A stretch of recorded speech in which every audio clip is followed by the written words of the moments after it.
Okay. And we are live, back with Esoteric Ebb. Yay. So, first of all, hi. Hey, hi. Let's have a quick recap of yesterday. We investigated the underground, finding many rooms, treasures, and traps, and combat. Though in the end we kind of got to a dead end after finding a yellow hat, which was part of our yellow person's witness's clothing. We got to a dead end and it was late at night, so we went to turn in for bed. But a mysterious elf diplomat, or elf of some kind or other, walked up to us and started lying at us about everything that happened. So after trying to arrest them unsuccessfully, though we did steal their boots, we slept and went back to the underground again, and this time we found the elf who's, I think, either on purpose or not, opened a secret passage to the underpath, the undercoast path, where we're now joined by Ethan, the angel, on our quest to find the star witness of our case. Anyway, let's get going. Boop. We're gonna find many treasures. Also, I had a look session notes. You've awoken the morgue, you got a goblin sidekick. This was supposed to be a simple job. It got where a local tea shop exploded. Now you're standing here. It's the image lingering in the back of your skull. A dead elf. It's rare enough to see a live elf. Then there was the weird masked assassin. You have no clue who has it out for you, but somebody does. You also found the owner. The bird was trying to ship himself across the coast. Luckily you got him before his crate got spirited away. And finally you've descended straight into the city below. Someone or something is trying to keep you from discovering the truth, and now you've found it. A secret passage leading far down into the wilds of the undercoast. Search every corner, talk with every person, look at this political bullshit above and the esoteric madness below. Eventually you'll find a way forward. I had a quick think about our quests, the one we haven't done yet. And I think one important one we haven't done yet is investigate our own death. Where's my quest tree? There it is. Let's see, over here we have to check out the pillars. Over here we have to... That's done. This one's done. Where's my investigate your own death? This one's completed. This one's completed. This one's not completed. You should check the corpse. Explain how the dead elf was treated and apologize for the inconvenience she caused. You should check on the corpse. Ah, that disappeared. Yeah, I forgot to look at that. We have a hag that's connected. Our star witness that we're pursuing. Where's the one where I died? The Sphinx's riddle. Get a date. River Takey. You brought to the ditch house by some fishermen, but how did you survive the plunge to the river? You found the exact spot you fell into the river. The bike rack. Someone must have pushed you in. I might be supposed to investigate the bike rack a bit more. Or check out for fishermen's. But yeah, that sounds like an important quest we should have gotten to. Oh! One here, feet I can get. Anything else?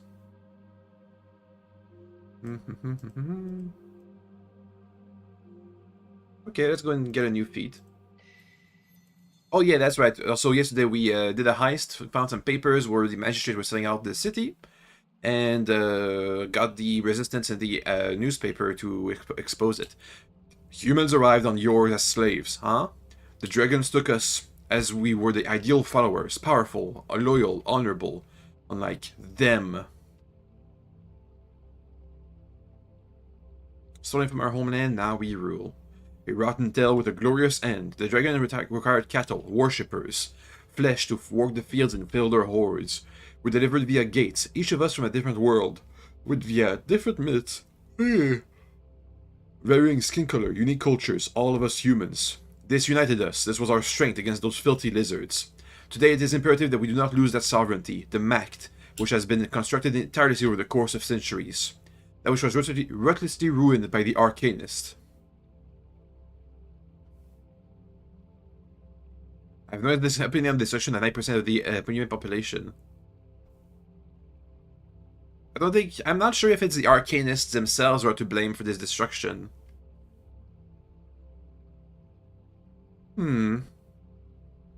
Arcanists weren't that bad. I don't know. You're foolish to believe such magic propaganda. Dog-dulling Dim shoved his blade into the heart of Tisla Danor. From that moment on, mankind relished on the dominance of old Dimenor. Men built kingdoms. Men received the blessings of multiple gods. More gods than most folks had ever written in history. that I've ever seen in written history. Men followed wise philosopher kings, and that day we grew strong. It was not until half a millennia later, after half a century of major conflict, that all crumbled into dust. But you descend from those few who disavowed the carnage. You descend from Earthfolk, those pure-hearted men who listened to Earth's promise of a free kingdom in Ascon and rode the waves west. Those were the men who built the Great Old. Those are the men who carry humanity to modernity, following their good, pure, strong, eternity-wise God King, Earth. We would carry his legacy, it is our duty. Forever, until the end of everything, as the last of mankind. What about the humans, who were men in Old Dominion or Reeds? After a wave of weaponized plagues, curse bombs, and rogue construct armies, only small parts of a few enclaves survived. Those scattered humans banded together to reform city-states in the rubble, but the Free Strider menace rose alongside them. What's so bad about Free Striders? Though to refill the ranks of empty industries, the so-called liberators of the free cities opened all the borders. They made citizenship a commodity. They invited everyone to their fallen lands. Within a few decades, humans became a minority in Reeds. The acreage, not permanently ruined by magic, were repurposed by folk from around the coast, as well as barbaric creatures living on the borderlands. Ask any man in the East and he will tell you, my people have no state. We are stateless. Why is it a bad thing? A democratic governorship are ruled by the masses and their cultural ideals and thoughts. It is the minority who suffer and the majority who conquers. As humans lost the majority in Reeds, the free cities those humans left also lost control of their own destiny. Free Striders seek prosperity at the cost of sovereignty. So Norvik is the only human state left in the world? Yes. In the broader coastal community at least. There might be hidden enclaves in Hyeji and Im have you read about. The Japanese are legendary after all, but in effect, yes. You are the last of humanity, keep that in mind. What are the Free Striders doing in Norvix then? They're stabbing you, one blade at a time, sometimes a tiny cut, simple graze, but now as dereliction looms you can feel it, a plunge deep into your flesh. Last piece of humanity left in your realm. Also trying to sell the city. Think it through. Everything inside yourself that which makes you a man tells you, it's worth it? We don't deserve to be a majority? We to retain our majority? The Free Striders are making the world better. We don't need to be a majority. We don't deserve to be a majority. We gave that up when we destroyed ourselves in the Coast War. Actually, that's the true answer.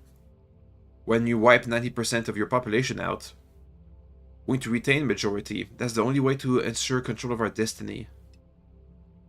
Let's go with we don't deserve it. Sadly, this is true. We must nourish a new type of man. One that's loving and kind and welcoming to everyone that is different. We must. You Asgard fool, this is a debate of the body. The mind should be left in the gutters, along with the rest of its rotting crevices, filled with degenerate propaganda. Earth built a land for mankind to rule, to govern, to hold as their own. Everyone else is a visitor or a guest. We, the human people, are its owners. As such, we must hold our ground. We must bear that weight. We must defend the city. Ah, come on. You think you're some true Norvikian? You're not even a fully human, you hairy fuck. The vast majority of your flesh is earthfolk to the bone. Then there's a tiny part, there's that tiny honorable dwarf part, yes. That's okay then, just as long as it's statistically negligent amount of foreign blood. Exactly. Sure, whatever. You might be anti-Free Strider. Go ahead, might as well just... Kingly blood, huh? Blood of kings. The fuck? Hold on, listen to it. You know, each vein points in the direction of greatness. Each limb an extension of something untold, as it forecalled by eras and sagas of old.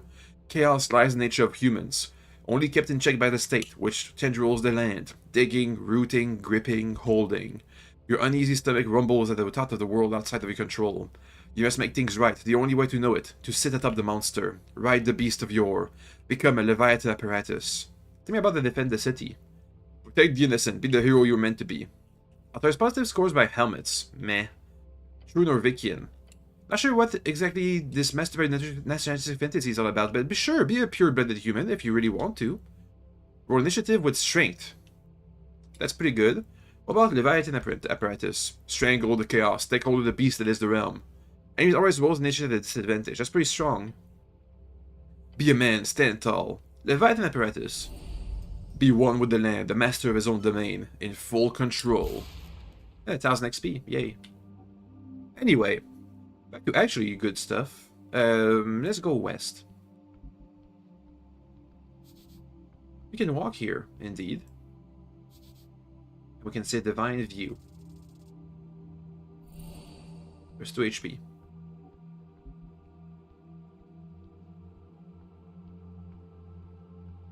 What do we have here? A labyrinth ahead.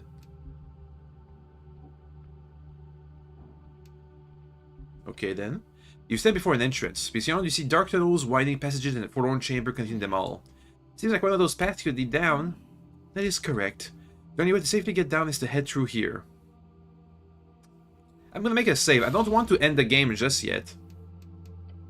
Hopefully the game tells me when I'm about to do a decision that's gonna be unreversible. Let's go. Could be dangerous. Enter the chamber. You step inside. The musky air invades the holes in your helm. The air is thick with pollen. Alright, which way, Cleric? Thought you'd tell me. Want me to choose? I've been running behind you all this time for the very explicit reason that I assume you literally would not follow me if I walked in any other direction. That's true, good assumption. Yeah, now pick a direction.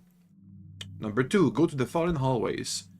You move into the collapsed hallway, stepping over rubble and rotten timber. Watch your step. Stone debris is everywhere. Ancient constructions falling to ruin. This place has been abandoned for decades, maybe centuries. A clicking sound echoes from the walls. Ah, fuck. Move. Trap master is a trap. If we can make another sound, the floor gives way beneath the pressure plate. Dodge! 4 DC. We got it.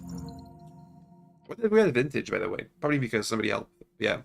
The angel grabs you by the uniform and throws you. You tuck into a roll across the broken stone. Blades whistle past you in your wake, missing you by inches. Oh shit, that was close. The guardian takes a breath as he too manages to move to the side. You pick yourself up, breathing hard. The passage ahead is clear now, the trap's spent. You find yourself in a low-ceilinged chamber. Water drips from somewhere above. The sound echoes in the enclosed space. I think we're close. You can see light filtering in from a passage ahead. The exit! However, there's another path, descending to the darkness. You can smell old stone, stale air, death. Let's explore the larger chamber before we leave. You want to go down there? Of course you do. If you think it'll help, fine. Beware if you do, Cleric. There is death there, entombed death. You descend to the chamber of an ancient burial chamber. The air grows colder, still rotten. Walk through the cracked entrance. The doorway appears to have been sealed for millennia. How strange, has it not been pilfered before? No one must have found this over 1,000 years. Stillness, heavy with centuries of undisturbed rest. Let me cast Enhance Ability. That sounds like it's going to come in handy right about now. Your footsteps splash in shallow water. It pools on the floor an ankle deep. The chamber is vast. Columns of carved stone rise into shadow. Snail motifs, spirals. It's a tomb, tons of bones all around. His voice better a whisper. Don't take too long. And there in the center, an altar. Upon it rests a mummified corpse. Look, not human. A snail, a giant snail. Careful. The body itself is wrapped in ancient cloth, covered in strange runes. One of its appendages is extended, held out. In its grasp, a ring, entirely silvered. From here you can see it's glowing faintly. What's the ring? A dead snail. Oh, what's that thing? A really, really big dead snail. It's also holding jewelry. That too, yeah, great observation, Etir. Thank you, Snail. Examine the ring. You step forward. The water ripples around your feet. The ring is silver, inlaid with small shells and blue stones. Look around the chamber. Your eyes scan the space. More altars, smaller ones. Other snail corpses. Make a decision. You stare at it. So, are you gonna take it? Take it. You reach out. Your gauntlet closes around the ring. You pull. It slides free from the mummified's grasp. Ring of spell storing. Don't we already have that? For a moment, nothing happens. Look at it. Ancient. Powerful. Esoterically tingles. A magical ring. Put it on. You'll find out what it does. Worth of 7 undead guardian. This is a powerful item, Cleric. The goblin wipes sweat from his brow. Let's get out of here before something else wakes up. A sound. Huh? All around you. Ah, shit. From the shadows, from alcoves, from beneath the water, they rise. Skeletons. Their bones ancient and yellowed, covered in barnacles and coral. Run! You are trapped. Roll for initiative. Ooh, good. Everybody else rolls. They rolled pretty high. Damn it, I'm last still. Eggs yet? On card, what's up? It's going fine, I guess. Look at your new profile picture. What does it actually look like? Oh, hey, that emoji. I see. More sheesh. It's sure it is. It's new. It's different. It's yellow. It definitely pops out on my screen. Anyway, combat. They move as one, a course of clattering bones. This is bad. This is bad. The ancient ring. They want it back. God, no. There's too many. The goblin draws his sling and it's a stone fly. It strikes one skeleton square on the skull. The skull cracks, but the creature doesn't fall. Fuck! The angel moves with grace, her wings spreading wide. Radiant flames gather in her palms. Stand back. She releases the holy fire in a brilliant arc. It washes over 3 skeletons at once. They shriek and burn, but their bones hold together. Scorched, blackened, but still moving. They resist. Her voice carries concern. They swarm forward, weapons raised. Rusted blades, bone spears, coral-covered clubs. 3 of them converge on you at once. The first blade cuts across your side. The second strikes your shoulder. The third misses, but only barely. You're bleeding. Cleric! 2 more skeletons advance on Snell. He dodges one strike, but the second catches him in the leg. Ah, shit! Another pair turn towards Etier. She parries with blazing hands, but there are too many. The remaining skeletons circle, waiting for an opening. 7 of them. You've never faced this many at once. Your heart pounds, blood rushes into your ears, death surrounds you, literal death. Focus, you're a cleric, you have tools for this. Can we talk to them? Probably not. Do I have advantage? I do have advantage. Swing for the nearest one. My spells don't work. Look for a pattern. Do we have enough bonuses? We do! There! They move together coordinated. If you can disrupt one, the others will falter. The middle one, point out to Snell. Got it. Snell next shock goes off, and it strikes true. The cytoskeleton's spine shatters, and as it falls, the other hesitate, confused. The coordination is broken. Yes, you hear me yell, a fighting chance born in his voice. You're still surrounded, but the tide might be turning. Snell is wounded. You are wounded. You can take it. Bring it on, abominations. I've got an idea. The goblin rushes forward, sliding between skeletal legs. He emerges behind him and kicks one hard in the spine. He stumbles forward, knocking into 2 others. Now, while they're clustered, the angel's flames burn brighter now. Desperation fuels her power. She sweeps a blazing hand in a complex practice motion. The searing radiance catches multiple skeletons. They stumble, burn, but do not fall. Too many opponents at once. She's breathing hard now. Even angels have their limits. What, a couple of skeletons? We must retreat. The mass of undead presses in. There's only 6 of them left. Blades from every direction. You take hits. Multiple hits. Pain. Blood. Etheir deflects 2 strikes meant for you with her burning hands, but she takes a blow to her side in the process. Even divine beings can bleed. Hang on! One more push. You can end this. Your arms are heavy. Your breath comes in gasps. You need to end this or run. Charge through them! We got it. You lower your shoulders and charge. Your armored body crashes into the cluster of skeletons. Bones fly. They scatter like bowling pins. 2 of them don't get back up. Only, what? Only 4 left. Yeah! But 5 remain. Never mind. 5 remain. And they're closing in again. This isn't working. Run! The angel's voice cuts through the chaos. She's right. You all know that. This is unwinnable. Fall back now! You turn and sprint for the exit. The skeletons give chase, their weapons clattering. But you're faster. Etheir brings up the rear where flames creating a wall of radiant fire behind you. It doesn't stop them, but it slows them. Run past the threshold! You burst from the burial chamber into the passage beyond. Your lungs burn, your wounds scream. But you're alive. The skeletons reach the threshold and stop. They stand at the entrance, weapons raised, but do not pursue further. Keep moving. The goblin limps beside you, clutching his leg. Etheir's glow has dimmed, even she looks exhausted. You survived. Barely.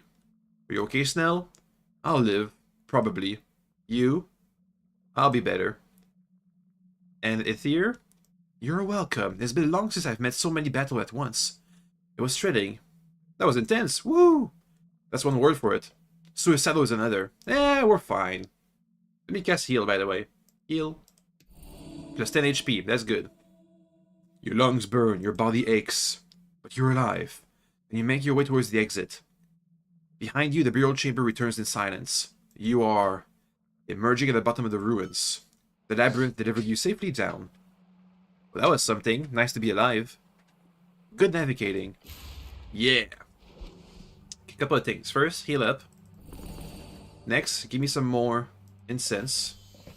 Thank you. Next, druid craft, because I can see some druid stuff. Hello. Snell looks up at the looming giant mushroom all around. Then he tenses up as his arm brushes against one of the sprouting colorful flowers. He looks queasy. You really don't like mushrooms, huh? I don't see why I would. Especially these giant things. Like, come on, look at them. They look tasty to me. He gives you a disgusted look. The goblin then takes a deep breath. These damn mushrooms. He shakes his head. It's fine, I'm ready. Your ancient companion gestures towards the overgrown road, leading down into the mist. This is the undercoast path, a trail which leads to the gravity flip, and further even still. That deep we should not travel. Let us proceed cautiously. Meek has not seen so big dungeon in forever. Reminds Meek of Colony. Colony was in place like this. Your colony was way, way beneath the city below then. Yes, or Meek thinks so. Old Colony was many plants, many rocks, wet too. It doesn't describe many parts of the city below, but good to know. Speaking of the city below, the city, Mimic, I have a question. Your scarf bunches up. Yes, big angel lady? Did this colony of yours always live in this one place, or did they ever move up into the city? Oh, Meek does not know for sure, but Meek heard the colony before Meek was in big house and not dungeon. I see. I do believe your colony is the one which the city has hunted for many years. Oh yeah, I remember reading about that. The goblin nods his head to you. You want to have a celebrity cloak around your neck, Cleric. You the textile around you shiver and shake, some type of laughter. Onward! Meek shall keep watch. Okay, before we do that, let me talk with the ant. Hey, ant. Are we good? Yo. The ant crawls around in your hand. This is it! You can drop me off right here. What are you voting for in the election? Election? Oh, I've heard about that. It sounds like your kind's way of trying to emulate our hive-mindedness. You know, everyone getting you to voice their opinion leading to a unified direction. Except you get to think for yourself. But that ain't too bad, although it sounds inefficient as hell else. Sure is. Always pros and cons. I imagine it's a bit different if you actually get to have an individual mind on things. You know, think about it for yourself, by yourself, with yourself. What do you know about the tea shop? Yes, good. The ant might have picked up something interesting about the explosion. Explosion? That's what that was the other day. The whole cavern shook. Crazy stuff. The ant must know something you don't. Ask him harder. Whoa, relax. There was some stuff happening after the shaking, I'll admit. A human in yellow clothing went past the roots. He did something esoteric to the hairy brute to get in. I assume he'd come back screaming from the south tunnels, but never saw him again. Alright, let's drop him off. Thanks, buddy. The tiny ant jumps off your gloves and starts sprinting off. Good luck out there. The ant stops and turns around. You did well. Didn't expect much, to be honest. I can feel the hive nearby. We're already stronger. You're home. Go. We are, yes. An image flashes through your skull. The sudden visual burns in, leaving a mark. Here, it's underneath that thing you found me on. You shake under that crack. You'll get some goodies we hid before we drove us off. A crack in the statue, the exact place where you found this tiny creature. It's a special little gift from us to you, buddy. Is this stuff you've stolen from us? I'm not sure this is yours to hand out, buddy. Relax, Gobbo. This is a treasure that we got far before the greenskins ventured into the tunnels. The derogatory term. Sweet. The ant rotates around a bit on the spot. Yeah, this is it. It's been nice to follow you around for a bit, buddy. I've enjoyed it. We have enjoyed it. Are you sure you want to rejoin the hive? The ant moves around a bit more erratically. We really should. You thinking about it?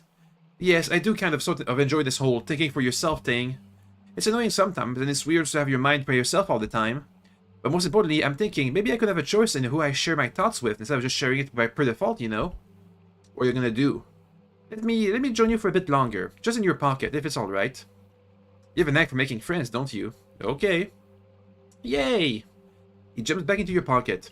Great, honestly, I really want to see what this whole election thing's all about. Let's go! Alright then. What about this druidic spirit? Also, what about the ring we just picked up? The ring of spell storage. Ring of spell storing. Can be used to cast spells. The ring has 5 charges. While equipped, you may expend charges to cast spells if you do not have any spell slots available. The rigging regains 1d4 charges each rests. Interesting, interesting. He's got some mushrooms for me, thank you. A shield. An old shield, a really old shield. Can I examine it?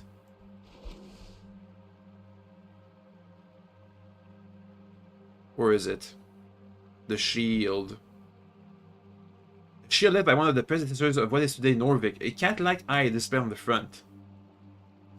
And it's got a message written on it too.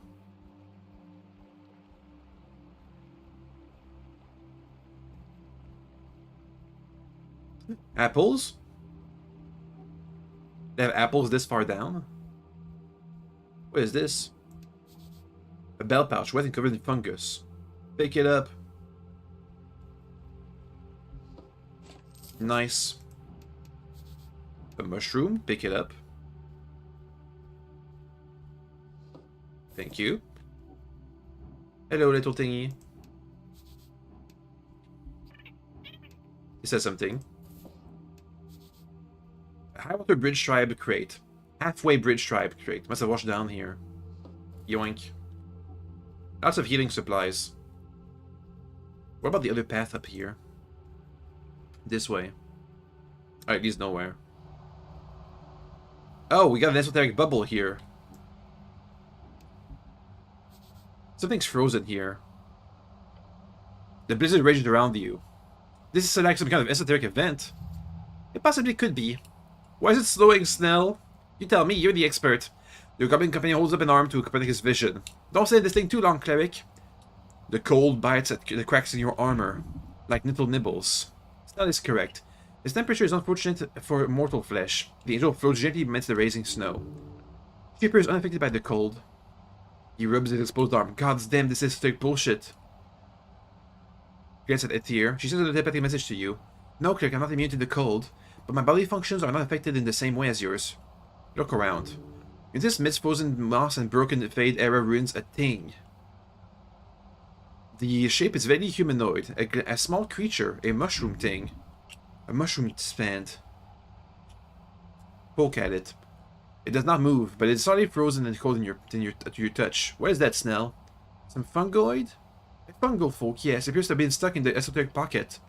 Either way, if you stick around here any longer, I will go stand outside for the freezing esoteric sphere, okay? Little goblin afraid of getting cold. As you should. Try to move it. You get onto the icy surface of the thing, but you cannot. Not heavy, but stern. Man, it's cold here. Frozen skin, slowed blood flow. Spend time investigating the esoteric effect despite the cold. You kneel down in the snow, taking a closer look at the essential figure. Yeah, okay, sorry, the goblin mutters as he turns to leave. I'll support you in spirit from over there. It's not as curtain his assessment, Cleric. But I see this esoteric pocket has caught your attention. If you need it, it will assist. You see her armor rattling slightly in the blizzard. It's hardly visible, but she is cold. God, it's cold. Shake. The pain. But you'll be drained eventually. Do not linger. Cast Druidcraft. You snap your fingers and the frozen ground around the mushroom things begin to shiver. Everything appears to be focused around this poor creature. Figure out the mechanism of this esoteric pocket. We got it. Thank you, Etir, for the advantage. Of course! It's obvious the Praxis formula. Look around and stare at the frozen mushroom man. There's a esoteric pocket born out of a curse. The creature is cursed. A freezing curse? Could very well have been a simple cold spell that reached interacted with primal strings of the area. Either way, yes, a freezing curse. Who cast this spell? Could be a rogue spellcaster. Why is it a biome pocket then? Esoteric pockets are created through chaotic interactions. What is that intended to control them? Wield them. If you figure out why this particular interaction spawned a bucket biome, and not a one-rule pocket or spawn pocket, then you'll be a greater arcanist than all of those who came before. How'd I break it? Heat. Oh. It's quite simple. The pocket is clearly unstable and focused entirely on this mushroom creature. Simply heat it up a bit and the pocket will fail. That simple? Yes. Heating up a fetal creature to save it? A truly romantic idea. The red one means romantic. In the classical sense, not the modernist sense. You hope, at least. Chill. Your body is here. It is ready. Just use thaumaturgy. You fill your throat with words of God. Cold and dark, be gone from thee! Your voice travels to the very earth. Then you sense a warming glow amidst the cold. Bit by bit, the mushroom shivers, then twitches, then moves. Thaumaturgy. He's moving. An esoteric tingle. You blink and it's gone. The heat you brought to it causes the esoteric cold to cease. The blizzard suddenly stops, in the blink of an eye, as if the aggressive snowstorm was but an illusion. Well done, you've done a great service here. Oh damn. Great job, you hear the Goblin call out as he walks up to you. Oh shit, it's a mushroom moving. Mushroom. He then moves back, way back. The angel, however, floats in closer. Look at the tiny mushroom man, now shivering on the ground. Instead of the mushroom man before you. You okay, little buddy? The mushroom man raises his head. You see a tiny mouth underneath the cap. He shakes it again and says, "Brrr." I'm from the government. You have some questions for you. We notice you're in trouble, he says, while keeping a healthy distance. The goblin does not want to approach. The fungal folk thing stares at you. As you can't comprehend languages, right?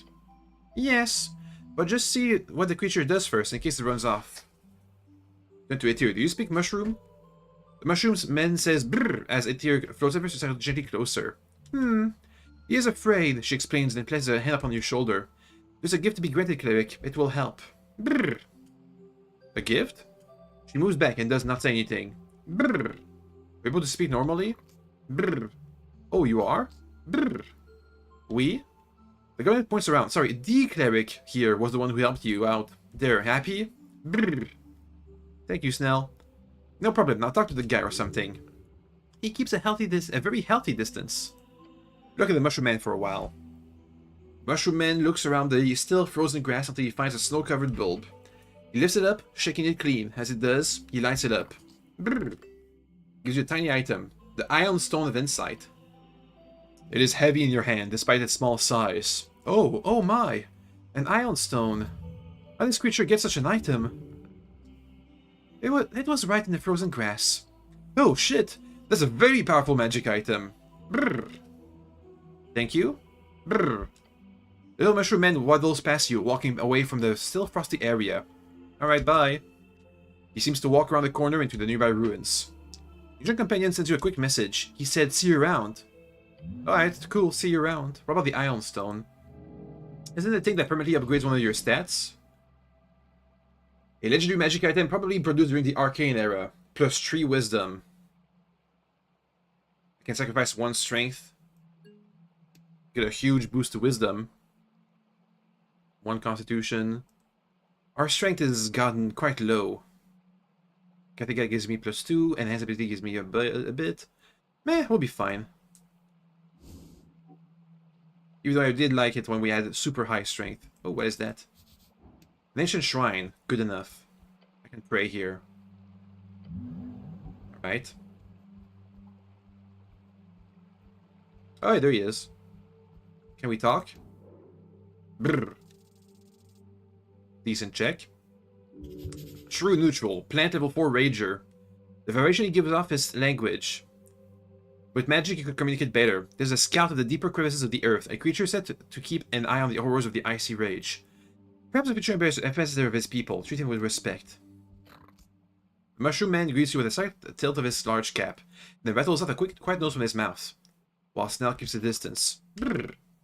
Comprehend languages. Cast. The twitching and rattling coming out of his mouth gradually morphs to something else, more tangible.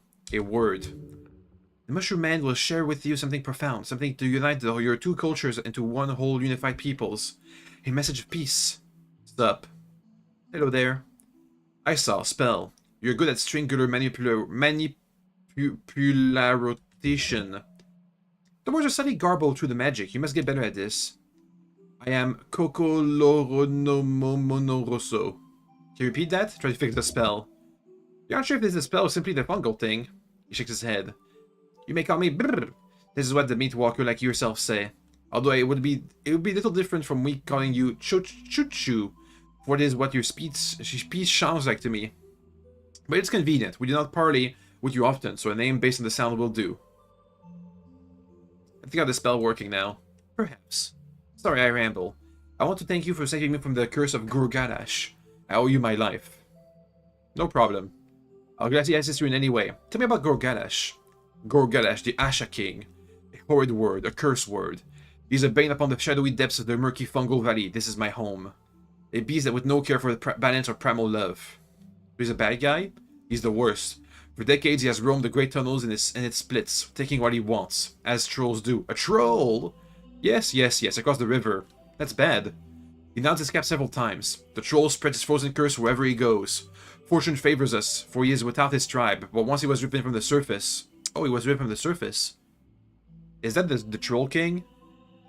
Is it the Troll King that the Earth defeated? By one of your people, yes.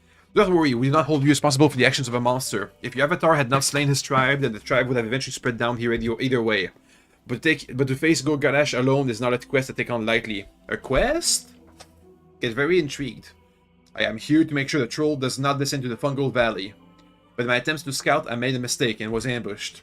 I do not remember much, but the troll most certainly caught me with a bolt of ice.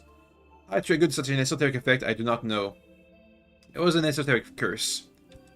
It could be as such that the Ion Stone was involved. I am unsure. They are known to cause all manner of trouble when involved in an esoteric situation. Where did he come from? The surface long ago, before my time, or the time of my spawners. You would know more than me, surely. He was the king of your land upon the time. My god killer of his kind, or at least that's what I assumed. We must vanquish the troll. The mushroom man looks around nervously. That will be beyond my dreams, friend. If you do that, your name will be written into the walls of the valley. I should say it says the Cleric. Will do. The folks of the valley will remember such bravery. You live down here? No. Or perhaps yes, for now. My quest has brought me far, but I will eventually return to the Fungal Valley. I do not wish to permanently live here in the Upper Hollow Ridge. It is a landscape filled with far too many horrors to my taste. This is Upper Hollow Ridge, then? Yes, it is. It is a region underneath your city, yes? Not many of my kind live here, for clear reasons. You have a family down the Fungal Valley? My core crevice is not large. There are 13 and 20. Your crevice? I have 13 offspring, and 20 comrades of my strain. Stability. We live in large collectives, or families, as you say. That's a lot of kids and siblings. I believe my kind have different ways of life than your own. I've heard you live in smaller collections and raise children very slowly. That sounds annoying, but also wonderful in some ways. I don't envy you, but I respect your way of life. What's it like in this Fungal Valley? It's rough and wild. We struggle against invaders at all times, with occasional years of calm. Other fungal tribes can be problematic, especially those with more warring ideologies. We are more peaceful in comparison. Do you have a god? A mushroom god? No. We have an avatar of a higher being at one point, an evil fungoid. Toromorokoroso. The sweeping decay, the dictatorial hive mind. We do not believe in the whims of our gods anymore. Now we look to our own and ourselves and strive towards harmony. Have you traveled a lot? Some. I have been to some islet on the undercoast, and I have been on the surface a few times, although I was not a fan. Aren't all your kind a hive mind or something? Some fungal tribes are still. Mine are not. We are sedentary and individualistic. Alright? You know Nessan the Druid? I know her well. We worked together at the time down on the undercoast. She's a lovely woman and a great druid. We're voting for the election. Election. Yeah, I have heard of it. It seems like a way to abstract the common consensus of a core crevice, so that a larger collection of people can feel involved in the direction of the tribe, of such size that personal relations between the leader and the followers cannot be had. Yeah. The mushroom man tips his cap. Know who I'm voting for? Let's feel like agrarians with the mushroom guy. I'm not sure of the implications of this. Fair. Now invite him to vote. You should also vote. Everyone should vote. I should vote? You invite outsiders to vote in an election for your own sovereignty? I just really like the idea of fungal folk living in Norvik. That would be awesome. The halfway's had trouble getting enough voting cards, but you invite the first mushroom guy you see to vote? You'd have to see it. Brr nods a bit, and looks to the path leading up to the city below. It has been long since I visited above. Once this threat down here has been dealt with, then yes. I'll come see the election. It will be an interesting excursion. Thank you for the invitation. Okie dokie. Let's keep going. There's supposed to be a troll around here that we have to defeat. A long mushroom. Yoink. Let me heal up back to max. Thank you. There's a bridge. Is the troll there? Doesn't seem... Oh, there he is. He's steeping. Big Leader Gorgolash. Strength check. Troll. Level 9 Frost Troll. A great and mighty Frost Troll. Horrifying even while asleep. You got a few ways of approaching this. Killing a troll is not easy, and you need all the advantage you can get. Attacking him right away, giving you a head start. Put up some kind of trap. Try to communicate first. Weak. Walk away. Also weak. Get close enough to strike the sleeping monster will be difficult. However, it will allow you to strike the decisive blow. It's back facing the Pillar of Yore, a creature right out of every kid's nightmare. The troll. Sleeping like a damn babe. Your bloodline pulses within your vein, shying away from its headsman. I'm pretty sure our father died to a troll, I think. Or killed a troll. Your goblin companion stares slack-jawed at the beast. The angel keeps a hand on the hilt of her sword. There's a cage next to the pillar. Something inside is moving, but you'll need to get close to investigate. The troll? Yes. Your mortal enemy. A scourge upon this world. A scourge whose defeat belongs to you as your birthright. Your life has been building up to this moment. It's time to avenge him. What do we do? I'm not sure, Cleric. He radically moves his gaze off the beast to face you. This is beyond anything we can't kill a troll. His face says, could we? Can you do this, Itir? I'm afraid this will be a great challenge. But we have caught it sleeping. That can be a great advantage. She's calculating your odds. They're not so bad. I'll follow your lead. Gods be good, this woman is gold in a world of bronze. A cage, I sneak up and check it out. There's a possibility, however, it could end poorly. He's like sound asleep, right? What's the worst that could happen? How do I ambush the troll? Opportunist, eh? You need to get closer first to do any proper damage. You will succeed in this. You must. Sneak closer. We have advantage against him because he's evil. Good. One step after another, you carefully wander up to the hulking beast. Hey, here's an idea. Just a sneaky little thought. You know that movable rod you carried around for some time now and not really used for anything? Put it on his foot, like underneath. Ooh, that's gonna hurt when he walks. Put your movable rod under the troll's foot. You attach the movable rod to the troll's foot without him noticing. It's basically a little nail to him, isn't it? But even a tiny nail can be as painful as hell's. How do I attack a sleeping troll, like, practically? Good question. Get closer to him, we'll likely wake him up before we can get a hit in. The best choice would be simply to attempt to break a toe. I can cast Harm, Inflict Wounds. Look at Snell. Your companion nervously gives you a thumbs. Hey, that's a yellow guy in the cage. Check out the cage. Psst. You see a human in the cage, standing behind the bars while gesticulating wildly. The yellow-clad man is hopping to convey a word. Hey there. The man in yellow carefully tells you in a very silent tone, the troll is scared of Earth. Use that, good fellow. I could do that. The man in the gaze gives you a very bright smile. Go back to Itir. The angel nods to you. Inflict wound! He's gonna get hurt. Bonk. You charge necrotic energy into your hand and press it into the troll. The energy flows into the troll. You feel it eating away at its life force. The troll's eyes burst open as he bellows in rage. The angel brings her sword down to the troll's thigh as he scrambles to get up. Snell whips a stone into the side of the troll's thick skull. A handful of bone fragments spray into the pillar. Oof, leaving behind the shredded skin and bone. He's been pretty badly hurt. Time to fight.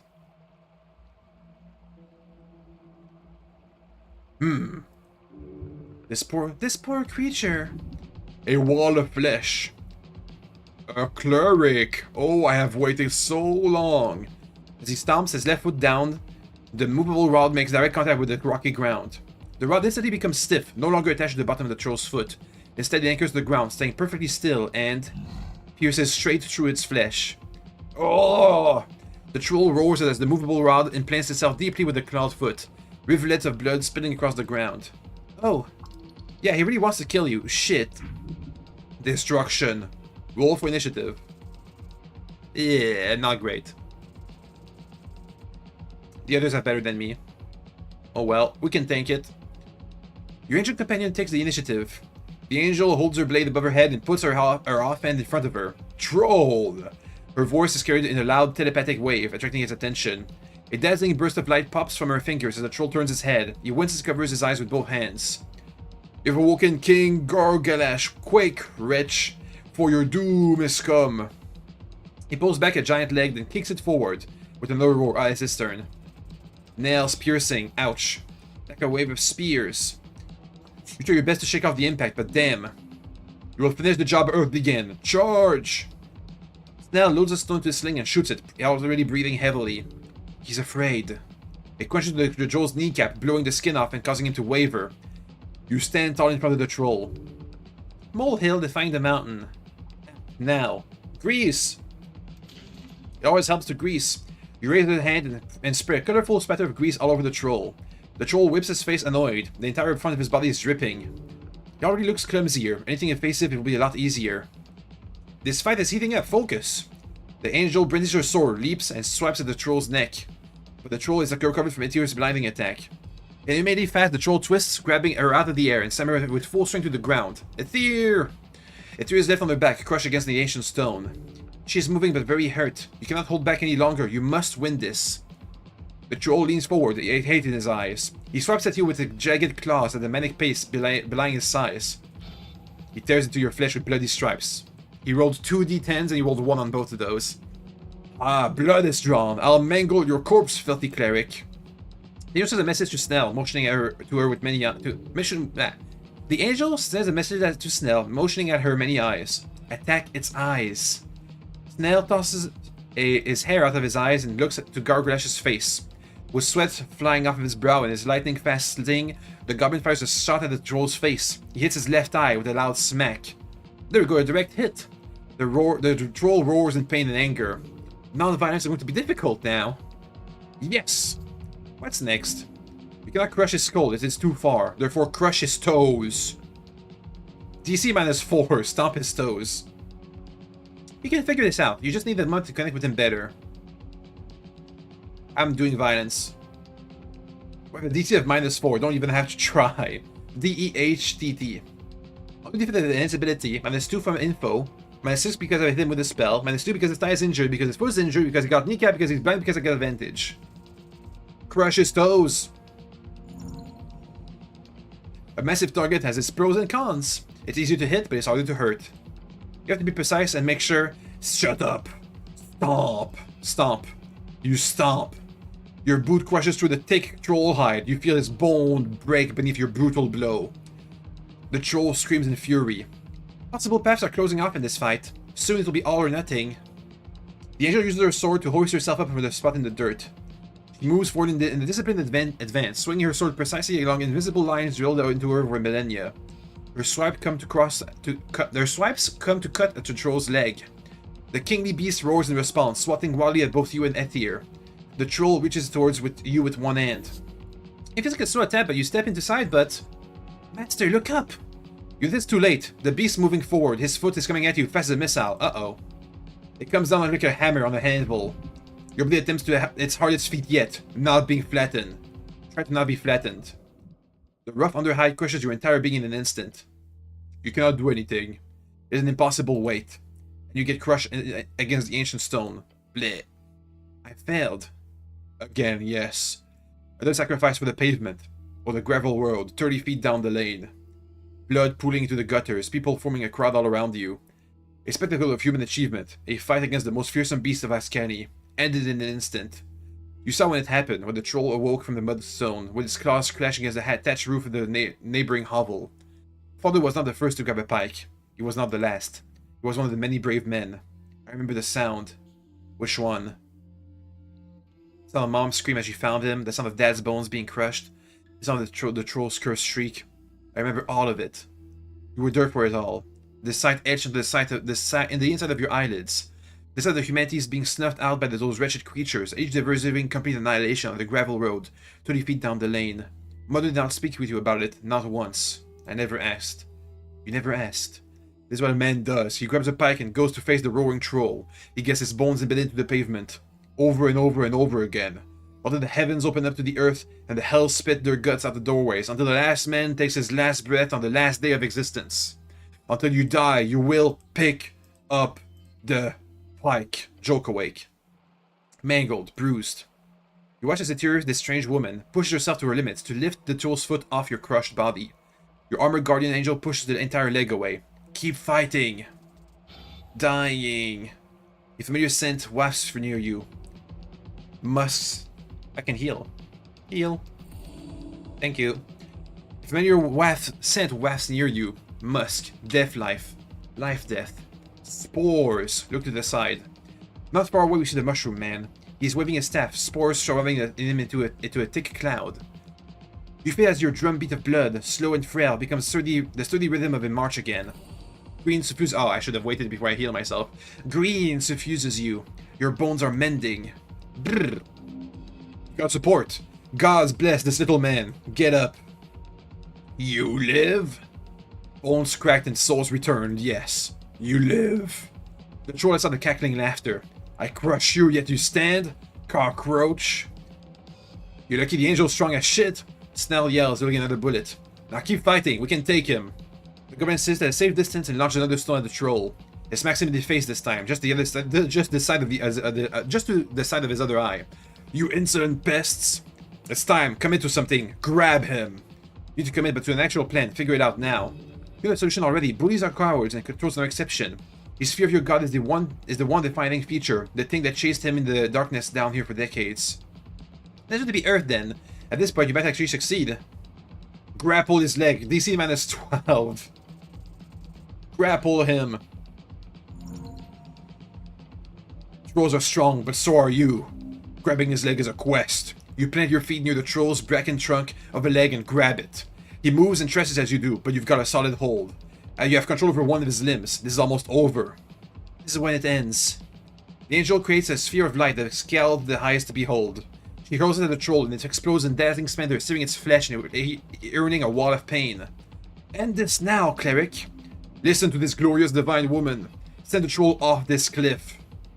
The bloody troll flares at you with his immense bulk and deadly claws. He connects again and again and again and again. Your vision darkens and narrows. Despite being visibly panicked and tired, the goblin whips another stone at the troll's head.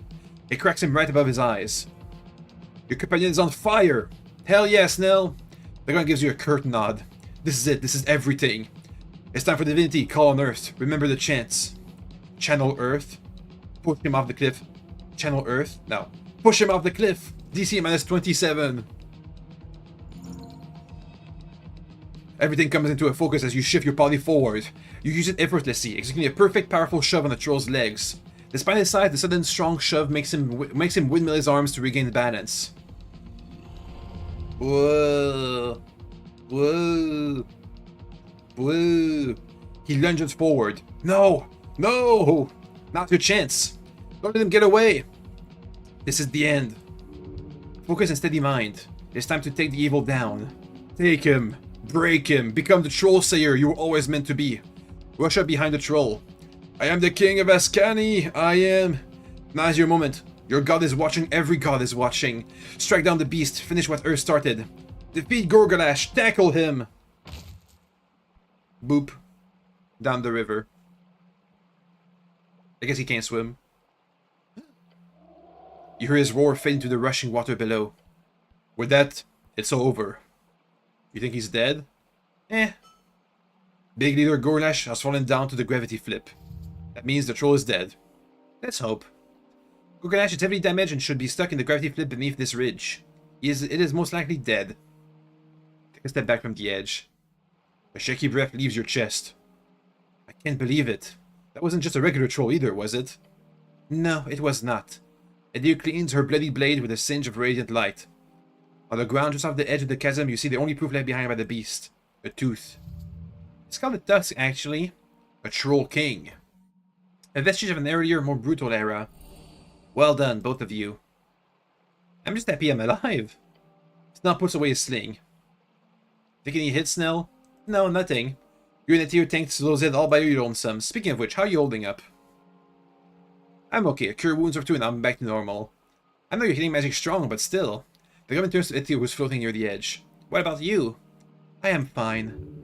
You see traces of her armor from where the troll grabbed her before sending her to the ground. This woman can handle anything, you're sure. I can heal you if you need it. She holds up a palm. No, do not waste your spell slots. I will recuperate. She swings her sword, clearing of troll blood. An embarrassing mistake on my part, so to let him grab me. It's been many years since I fought against such foe. You did great, don't worry about it. I'm not worrying, but thank you. She feels closer to you. I'm happy you did not die. Same. Many eyes then move to Snell. Wonderful at sing attacks, Snell. Thanks! If neither of you require any more rest, I suggest we investigate the man in the cage. And the pillar. What about this troll tooth we just got? Where is it? Where is the troll tooth? Did I not pick that up? There it is. +1 strength, quickly regenerates HP over time. So it'll be a stronger effect than the ring that gives me Constitution. But I do need Constitution. The troll's most expensive piece of loot. Potion of healing, a bottle of milk, a dream patch, and bone dust. We now have 6 bottles of milk. Wait, no, we have a separate bottle of milk. +5 HP, +1 strength, -5 Constitution. Drink it. Oh, drink this one. I need to keep at least one of these. Oh, there's like it's counting this as a separate stack of my other stack of milk. So it's kind of bugged, basically. Potion of healing. Potion of healing. We're good. Okay, before we do with this guy, the troll must have raided some undercoast merchants. The pillar. The pillar of your towers before you. He's speaking to you. Touch the pillar. Touch the mossy pillar. You place your palm against the damp and cold, soft surface. Yes. There's a sentience inside. The strings are connected with something beyond. It's easier to make down here. It appears the Esoteric power grows more intense the further down you go. However, you could try to reason with the sentience if you so desire. It could prove useful. Try to reason with it. I got patience and I got advantage and disadvantage, so it worked. Now, with the pillar so far beneath you, your dear decaying city, the voices are loud. You know damn well what they are. Only a fool will ignore it. They be an unreasonable assessment of death. Press your palm hard against the surface. Many have written about the pillars of yours. Modern scholars talk about them as nothing but relics of the Gate War. Gates themselves, but to other worlds, the worlds we came from. Arcanists knew better. While it is not common knowledge, and most would consider it nothing but an esoteric conspiracy, the great men of Old Numenor understood the pillar. They knew they are the gates. Gates. Dormant gates. But these whispers beyond are not so alien minds that need to converse. No, it's but the mindless scattering of souls. Souls of our dead. They are finding their ways with the dormant gates. This is what? Pillars of Eternity? Alright then. They're gonna reincarnate. Why? You cannot tell. But that's what these screams are. The yelling of the dead. How horrific. Yes. Yes, it is. It's as far as you go. You understand little about this esoteric relic of the Gate era, except the souls. You feel the dead inside. Oh? Something to analyze at a later date. From having discovered these many devils of the pillar, you feel confident in tracing the path between them. You've allowed fast travel between the devils and the pillars of yore. I feel a connection to the pillar. It's not eerie, nor is it strange, but a familiar scent. One that is just beyond your mental grasp, as the blue will say, in time. Right. Remember to feel as much as you think. The esoteric is not something to be only detailed on paper, it is a wild thing to be lured and loved. This thing sure is way more active than I imagined, considering they're just sticking out in the center of the city. This shift might be happening, but that is not as for you to investigate, not now. Let's not secure this path now. Secured? For the moment, yes. Remember, any part of the city below which is not continuously inhabited and tamed will eventually be reclaimed. Reclaimed and scattered. Leave it for now. In time it will be more important. For now, you will do as all others do when it comes to these pillars. Leave them alone. I can fast travel now. Using these pillars. Nice. Let's have another feat.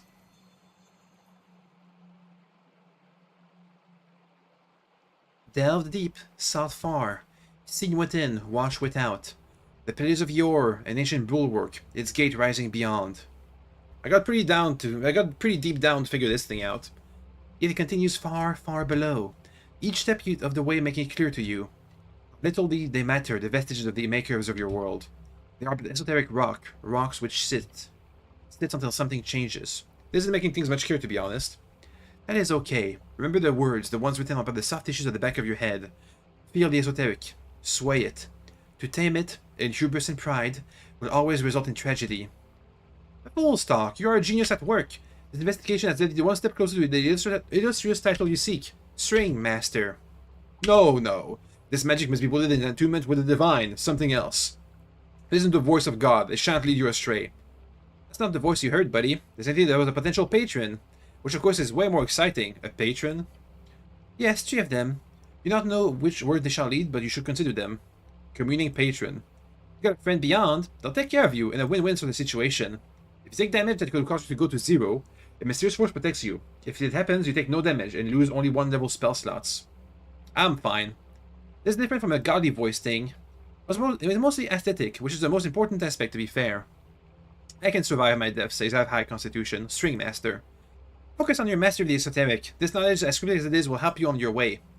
For each level of spell slot you have, you gain 1 additional maximum spell slot. So we have 3. What about the voice of God? Earth watches upon you. His spirit channels your powers each day and that will never change. Trust in the divine.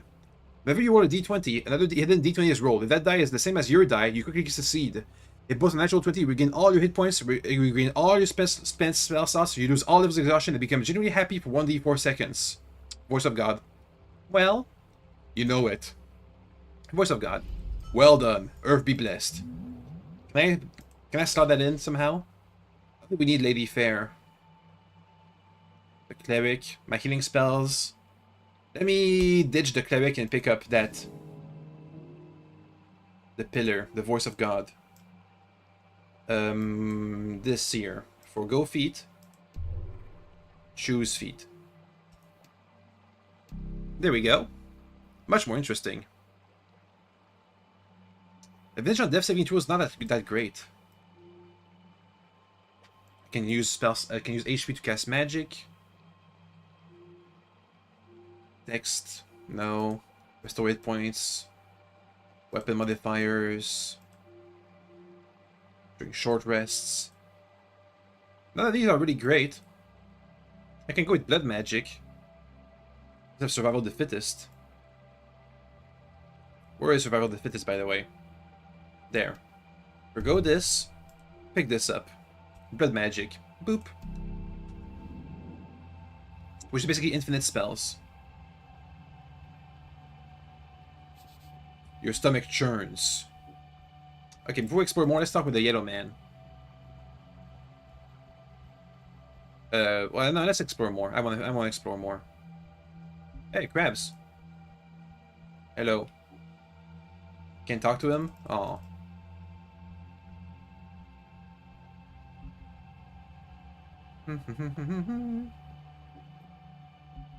A snail thing. A snail door, it allows you to enter.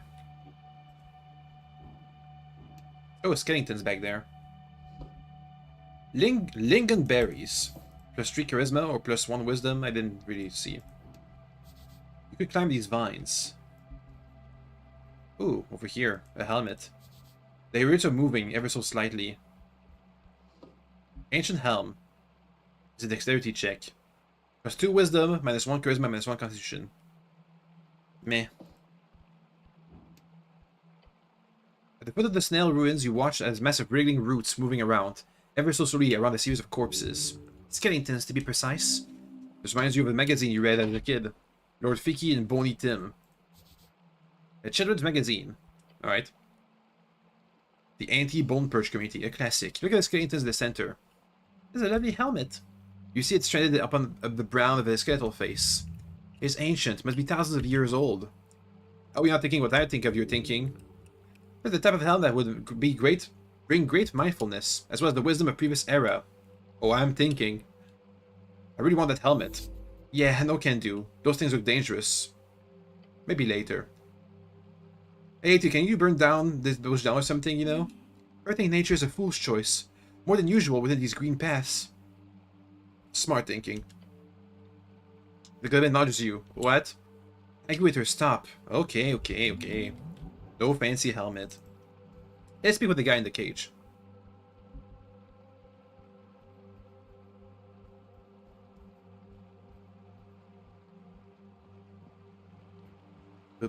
Boop. Hello. The cage, you can open it. As you approach the cage, you hear a faint voice inside. Ahem. Won't you help me out of here, good fellows? On the ground, you see a key. Trolls dropped it on the cage. Who are you? Currently, I'm but a man in need of a great savior. What do you know about the tea shop? Look, I'd be very happy to answer any questions you got, but please, you hear me begging on the bars. I'd be much more talkative with my freedom in order. What do I get in return? Return gratitude and a lifelong friend. Sure, I'll take it. Great! I might currently just be a prisoner of war or something like a kidnapping victim, but I have my coffers to summon. Think you should open it, Snell? Yeah, I think you should. The dragon is slain. Time to save the damsel. You laugh from inside the cage. Damsel, eh? I'll take it. Now, please. A tear?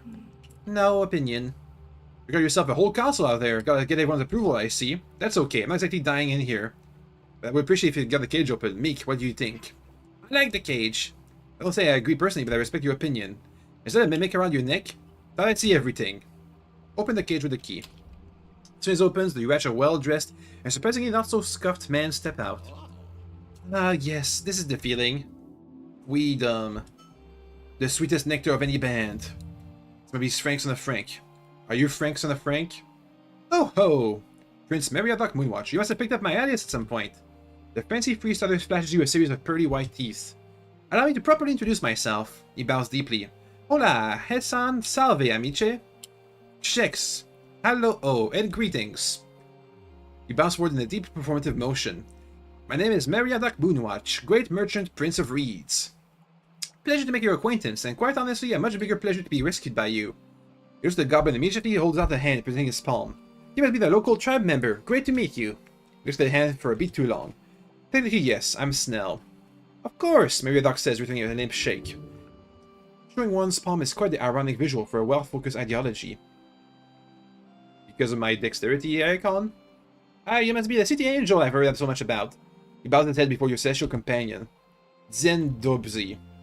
Yes, you too, although I admit I've only picked up a few words of celestial during my travels in Divinity Torum. A prince? Merchant prince, it's a pluritic thing. So it's a money thing? More or less. He lifts his head even higher to proclaim a single question. Who might you be? I'm the Cleric. The Cleric? That's right. I'll be damned, the one and only, eh? Love it. He kept his hands together. You, my good fellow, have just saved a top-ranking member of the Freestyler Revolution. So now let us get down to business. What can the son of Brief Tazen can help you with? Convince him to pay you? The tea shop. His smile drops. I suppose I should tell you a little story. Been looking for you, Mr. Frank Frankson. He nods the goblin. I hope we can keep this under wraps, of course, but as you might have imagined already, I'm down here without any permit. Now, can the halfways look away for this one? Snells the freestyler up and down. Tell us what you know, and I'll get you whatever permit you need, okay? Wonderful. He braces himself. I arrived in the morning and planned on taking a stroll through Talstad before heading down. My presence was a bit of a bad timing, really. A week before the election, and son of a free Tazen arrives on the scene? That could cause a bit of a havoc. And since our dear Askani Reed's trade company was doing so well in this election, I did not want to steal any limelight. But then, of course, fate intervenes, and just when I find myself before the Askani pillar, a darn fireball goes off next to me. Just my luck. So once the ringing has stopped and some goblins started storming the place, trying to pull out the flames, I decided quite quickly that this could end poorly for both my timetable and the poor people who had to deal with the mess. Sounds like an awful coinkydink. Like they say, fortuitous Gia frowned upon my path. An old deity still worshipped in some parts of Reed, the goddess of luck and wealth. That's a Lady Luck. I rushed down the stairs. Since I already had my directions, I figured I'd postpone the upstairs sightseeing. Head straight down into the below, as you people say. Stop up anything on the way? The priest gives you a solemn frown. I saw something. You see, I have a pair of glasses. They allow me to detect magic among other things. What did you see? I saw a man on fire. Huh? I saw the outline of a man, an invisible man. Describe more of he scratches his chin and perks up. Ah, yes. An invisible smoking man. Perhaps our perpetrator. My glasses allowed me to see him, or at least the faint outline of a synthetic illusion. Would you see it? Just when I entered the apartments in the big ravine, the pillar crossing. You saw this invisible man at the pillar crossing. Yes, that's it. I saw him heading towards the bridge, or rather towards the pillar. What time did you see this? It couldn't have been more than a minute after the explosion. How many seconds does it take to walk from the pillars upstairs to the pillars downstairs? 60 seconds stops. Perhaps that. I was rushing to get away from the drama after all. And got any more details on the man? But Scary was a man, he was on fire, and he was probably wearing some kind of armor. The silhouette made that fairly obvious. A human, I would to guess. Too tall for a dwarf, too short for a, I don't know, half-giant. Really humanoid, slightly taller than either of us. I'm sure you've experienced with detect magic, but my glasses are not as powerful as the spell usually allows. Instead, I could not see, all I could see was the silhouette. What did the man do? That's a question worth a million tens, eh? A burning invisible man right after the explosion. Yeah, I need to know what he did. So see if he was on fire for real, then he was in the explosion. Maybe your dog takes a deep breath. He went inside the pillar. Elaborate. I agree, that seems reasonable to do. It's strange, but let's be clear. I first thought it was a strange esoteric event or a ghost. Because the silhouette I saw, it went straight into the pillar of yore, right in, as if it walked into stone, and the stone turned into... how to describe it? A magical mass. Warping around the invisible man, his flames being put out, and his being merged into it. A gate. A miracle. A step into death. So you're sure it wasn't a ghost then? I've seen ghosts, good fellow. This was no ghost, it was an invisible, very real man. Whenever he went, once he went inside the pillar, his presence immediately disappeared. Or with a esoteric force emitting from the stone. I've never seen anything like it, but I have read about it. The pillars of yore across the Scourt, the Arcanists performed many experiments on them. There were reports from the hidden documents during the rebuilding of Tazin. You see documents from high-ranking Arcanists. They all kept very secrets among the Freestyler's rank, of course. Arcanist secrets belong with great wizards. Speak! He scoffs. You won't win points by spotting magocracy to me, good fellow. I can tell you one thing about it, perhaps. Find a logical argument as to why I should tell you everything. Ooh, I think we got it. Nice. You glance at your angel companion with her hand on the handle of the sword. This human clearly accepts logics, a rational human, a wizard even.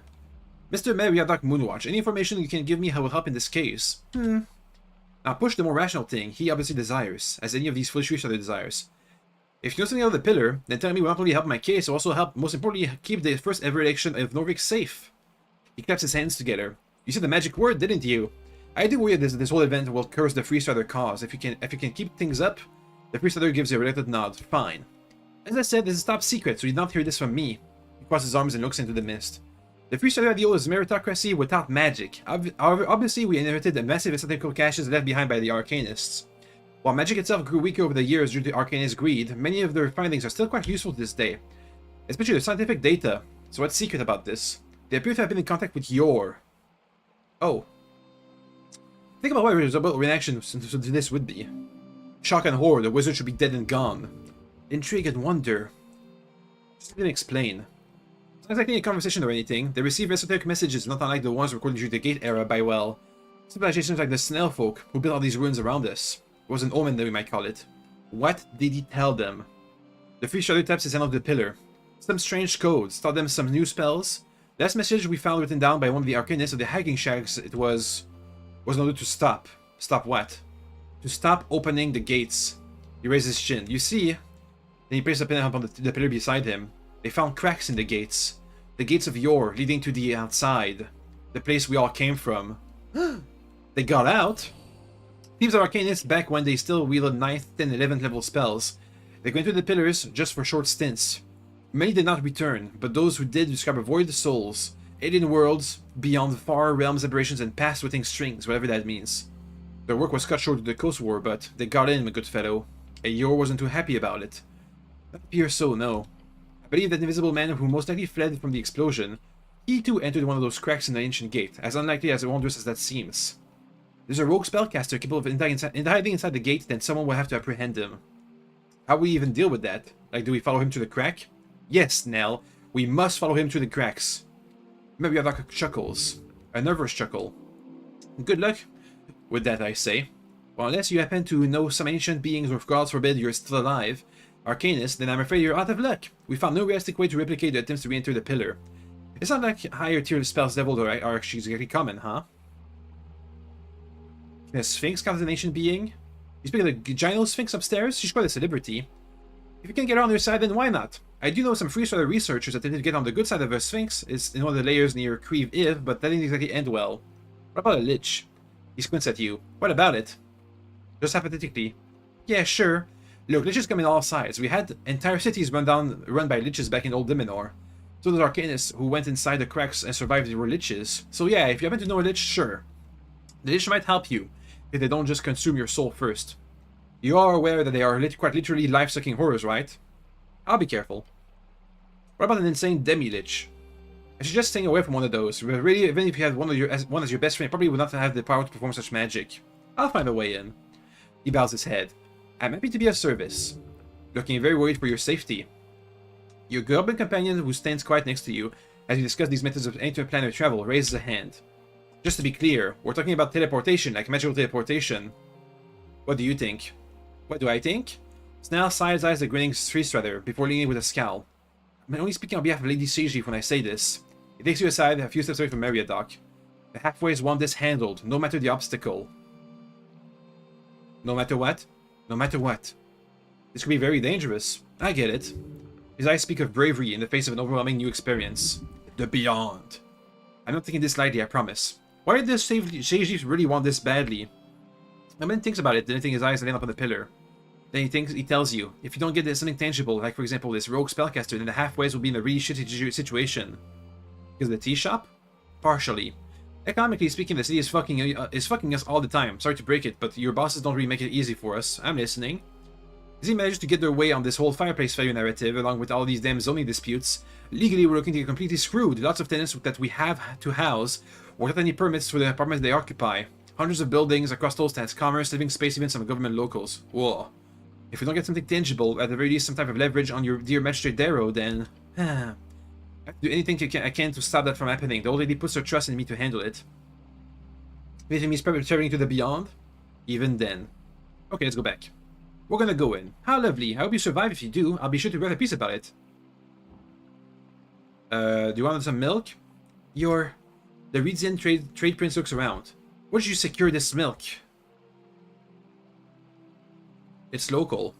He takes a moment to assess your statement. Then he says, thank you, but I will pass on this offer. As tempting as it sounds. What if I try again? We're asking questions. Dang it. He doesn't want the milk.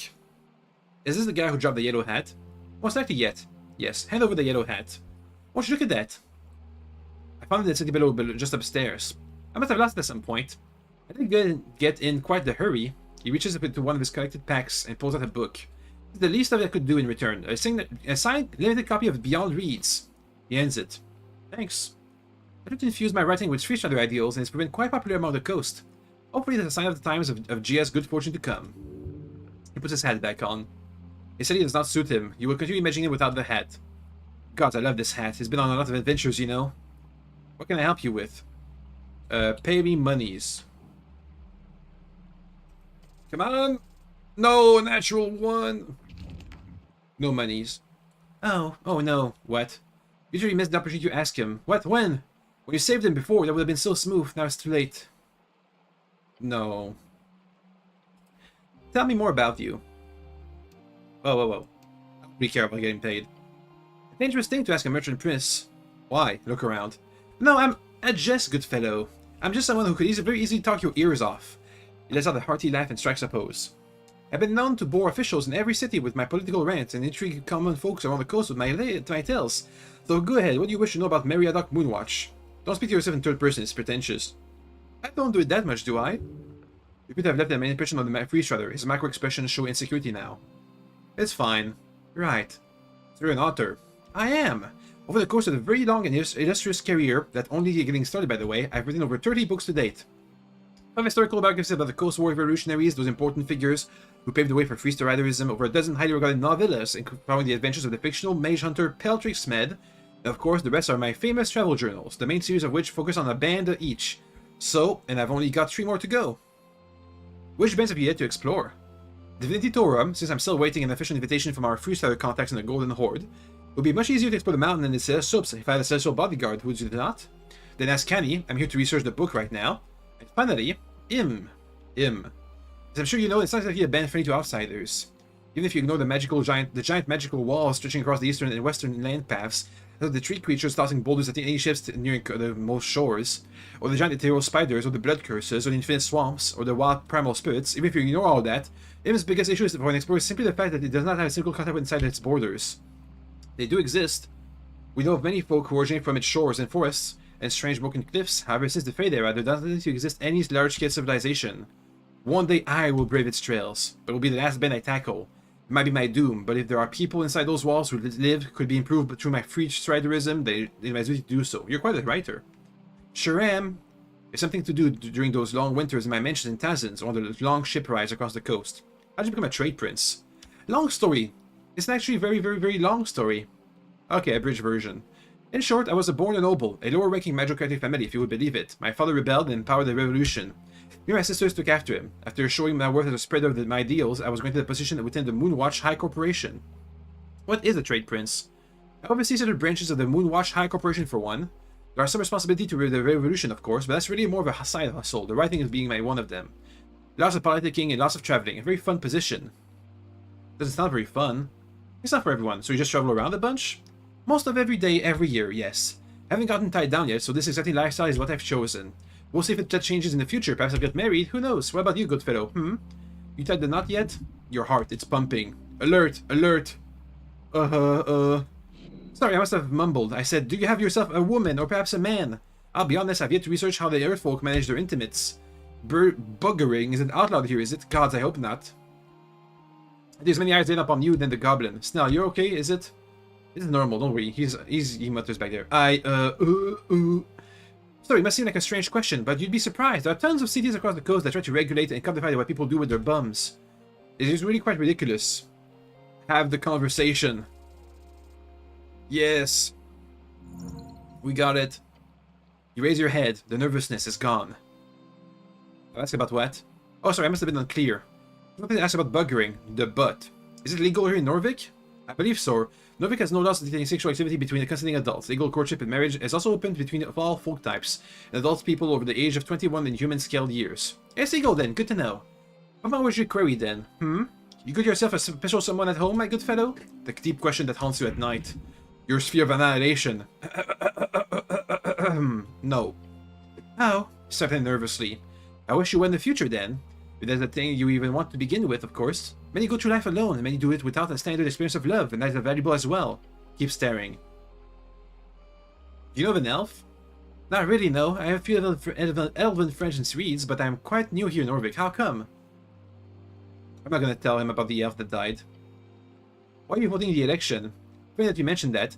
I didn't hear that anyone authorized to stay within the city is allowed to cast a vote, which is a wonderful policy, and the Eskany Reeds Trade Company has surely push for this implementation. However, as an outsider and one of significant political power, I will not partake. A free strider shooting not to vote? He shrugs. Will simply be tasteless. This election of yours should be decided by those who call Norvik home. Whether they've been here for a week or a decade doesn't matter, but I do not call it home, so I will not vote. So I haven't made my presence known here in the city. I'm your incognito. He's looking for a fight. You should disagree with him. He liked that. What's talking about the destruction of your culture?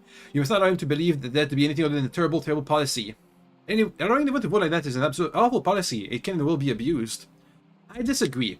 We've seen time and time again in the reason that states making limited attempts, as we call it, at democracy, will always end up siding in the all order, deciding who gets the voice to their thoughts.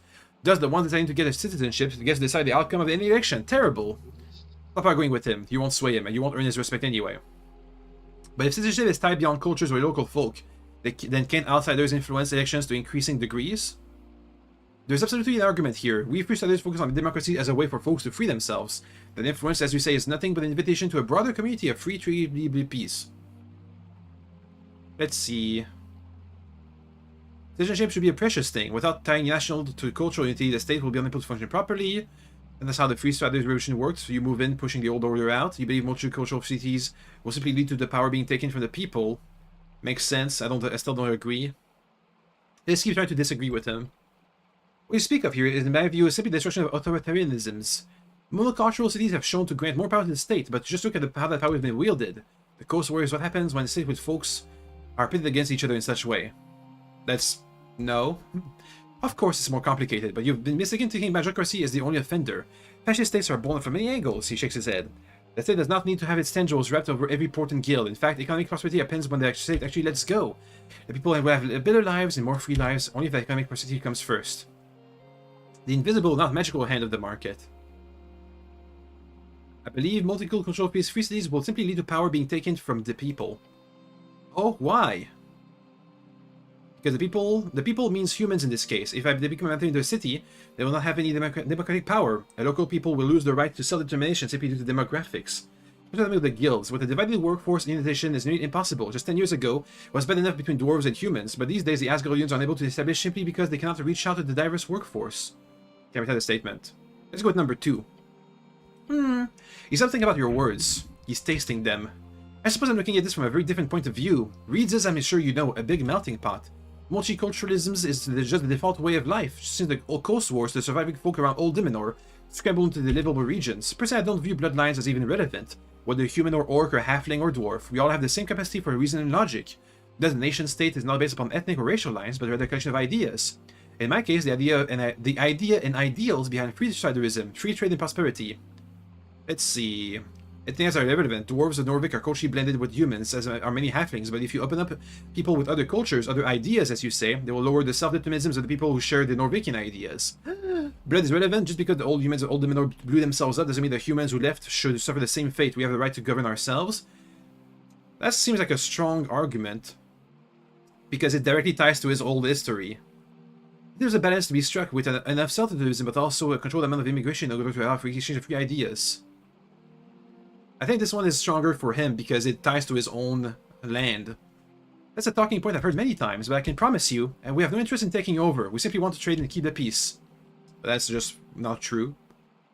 So that's how the Freestyle Revolution works. You move in, pushing the old order out. He sighs. Difficult to debate that, since it's technically true that Freestylerism spreads very, very quickly and highly efficiently.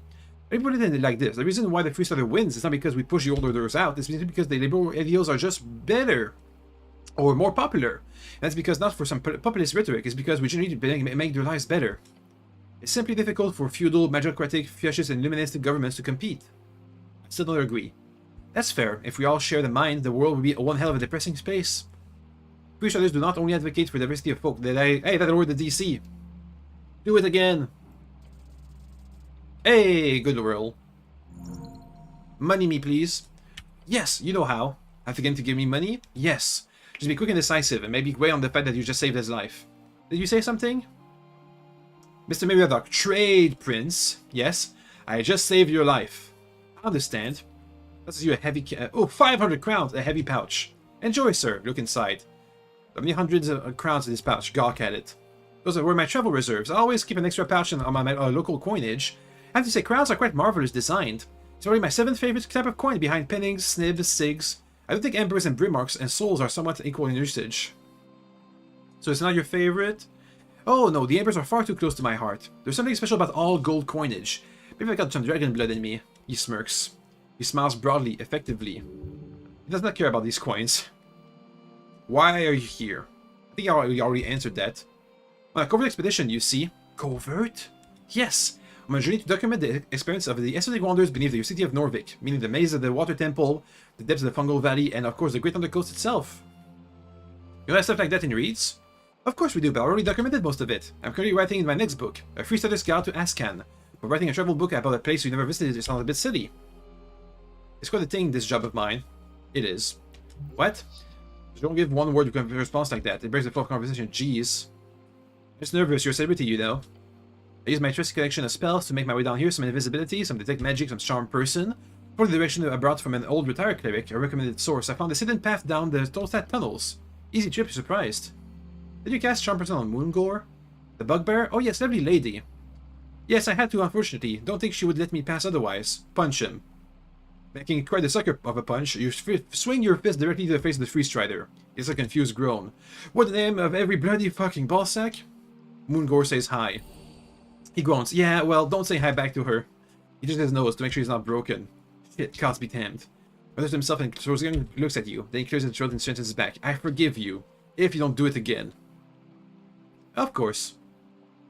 I have no reason to punch you again. Goods. You know a fair amount of spells. Looking uncomfortable. It's not something I'd like to advertise, but yes, I've been trained since I was a lad.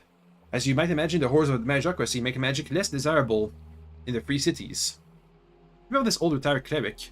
Of course, a fellow named Boris. He lives with a monkey. A what? A gorilla, to be precise. Ape, I suppose, his roommate. I'm not entirely sure why I mentioned it, but it just seems like the most natural point of interest about Boris' character. I was recommended to him as a source of information about delving in Norvikian navigation. He already served as a cleric or here for 40 years. Hell of a career. I'd have to meet him with him someday.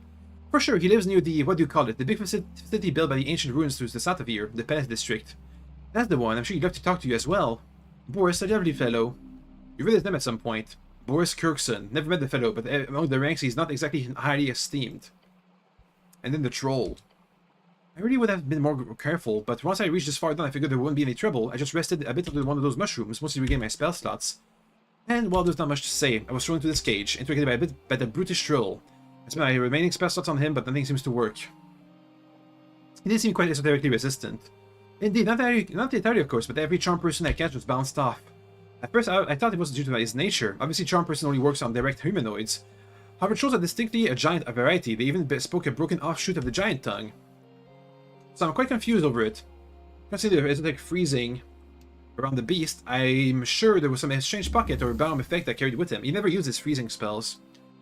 So you managed to talk with him? Sure. If by talk you mean him screaming at me and threatening me to eat me for a fair bit of time, lovely experience. I'll go straight to my book. The last vestige of Ascani's brutish past. No useful info? Well, the Buddha mentioned how much he hated the Earth. Sounded like he was one of the few who survived the dear god's cleansing during the city's founding. He also spoke about rebuilding the tribe. To go with it, I say. Such a beast has no place in civilized society. Goblins, for example, are a much or less stellar example of this democratization of tribal cultures, if you pardon my expression. Now looks tired. Happy to be a stellar example for you and your ideology. So now he's gone. We fell down into the deeper reach of the gravity flips sure suggests a gruesome death. We don't take anything for granted. What makes these parts so wonderful and horrific is that the unstable nature of these strings. You never know what you get. Okay, we're done. I think I'll pick myself up here a bit. That darn bastard troll tossed some belongings down the riverbed. Hoping I'll be able to recover some of it, but either way, thank you again, good fellow. You performed an amazing service for me in the entire revolution, if you believe some of my fans. You're a great deal. If I ever cross paths again, I should be sure to repay you. Don't shake it. Nah. Present your palm. The priest opens his palm as an open gesture. Well then, if you need anything else, I'll be here for a bit. But good luck out here, and if I have time, let us speak again on election day. I'll be sure to hang around close to that. Okay, bye. That was okay. We got some info on the invisible man and the gates to the beyond. So we got a lead. And now that we have 500 monies, we can revive the guy downstairs for 300 monies. I'm not sure how, though. A snail door to enter and a vine to climb.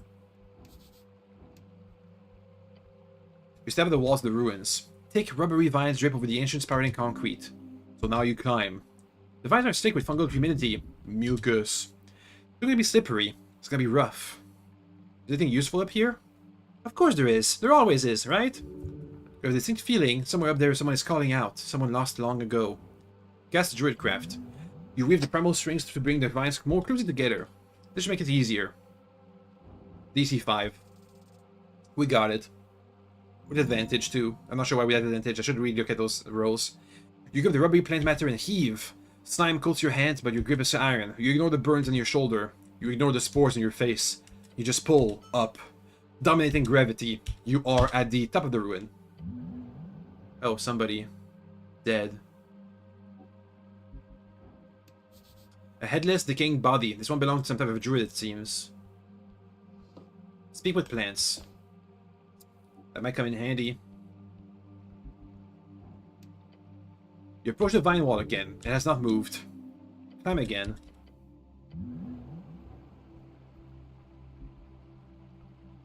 We can now speak with plants. Eventually. Wonder what level spell it is.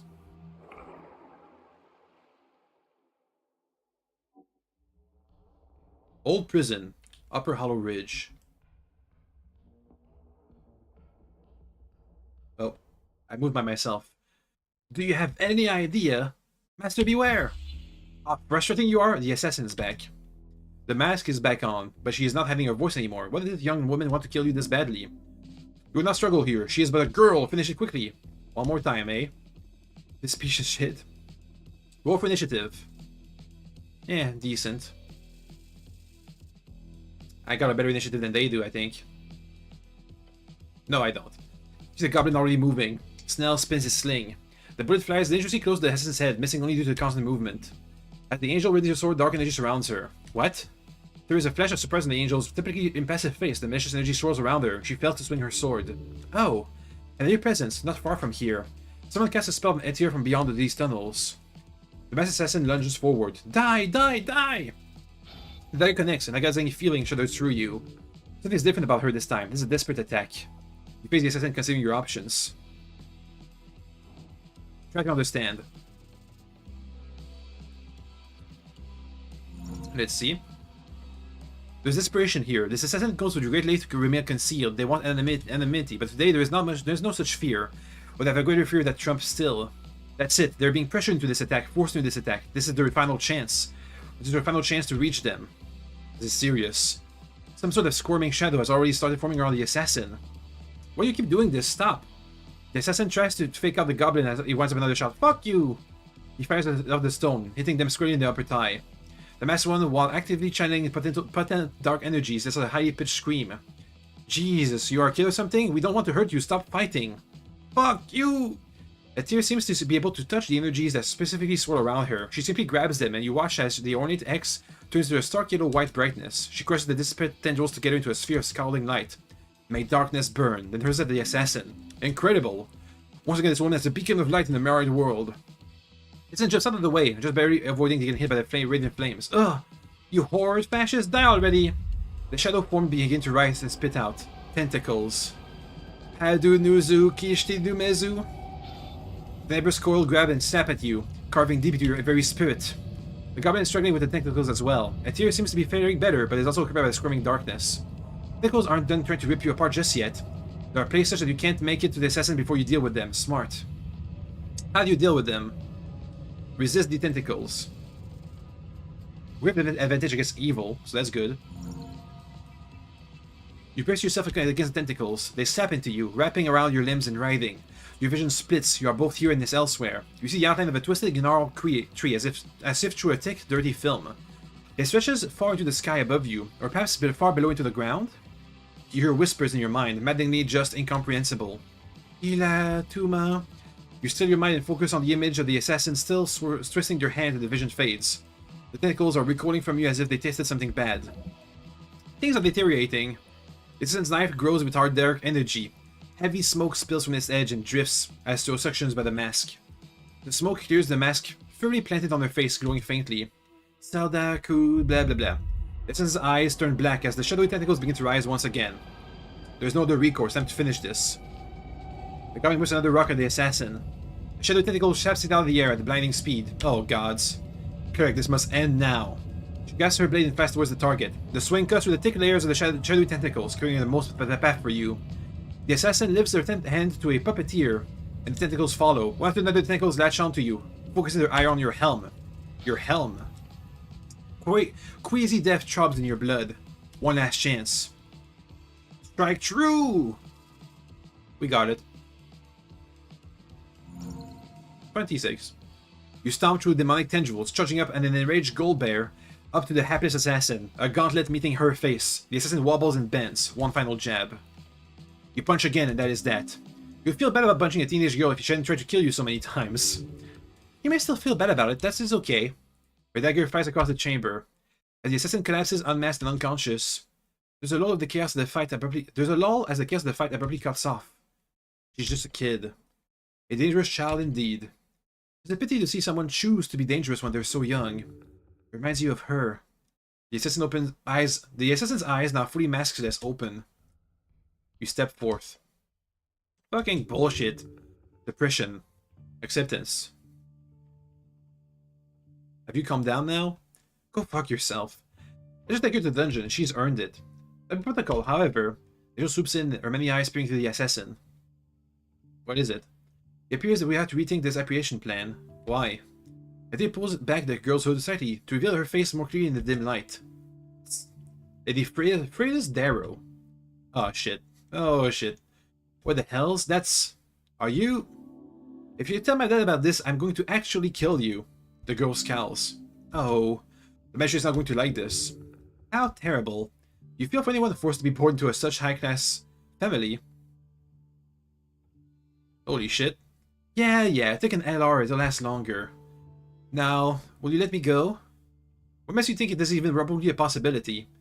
Because I'm so nice? She gives you a sad smile. No, you don't get to be snarky after what you've done. No? Go shove the stupid slingshot out your ass, Goblin. It's not a... It is the leather strap. It's a sling, that's a weapon, not a damn slingshot. He is very correct. Even a child with a sling can bring down a giant.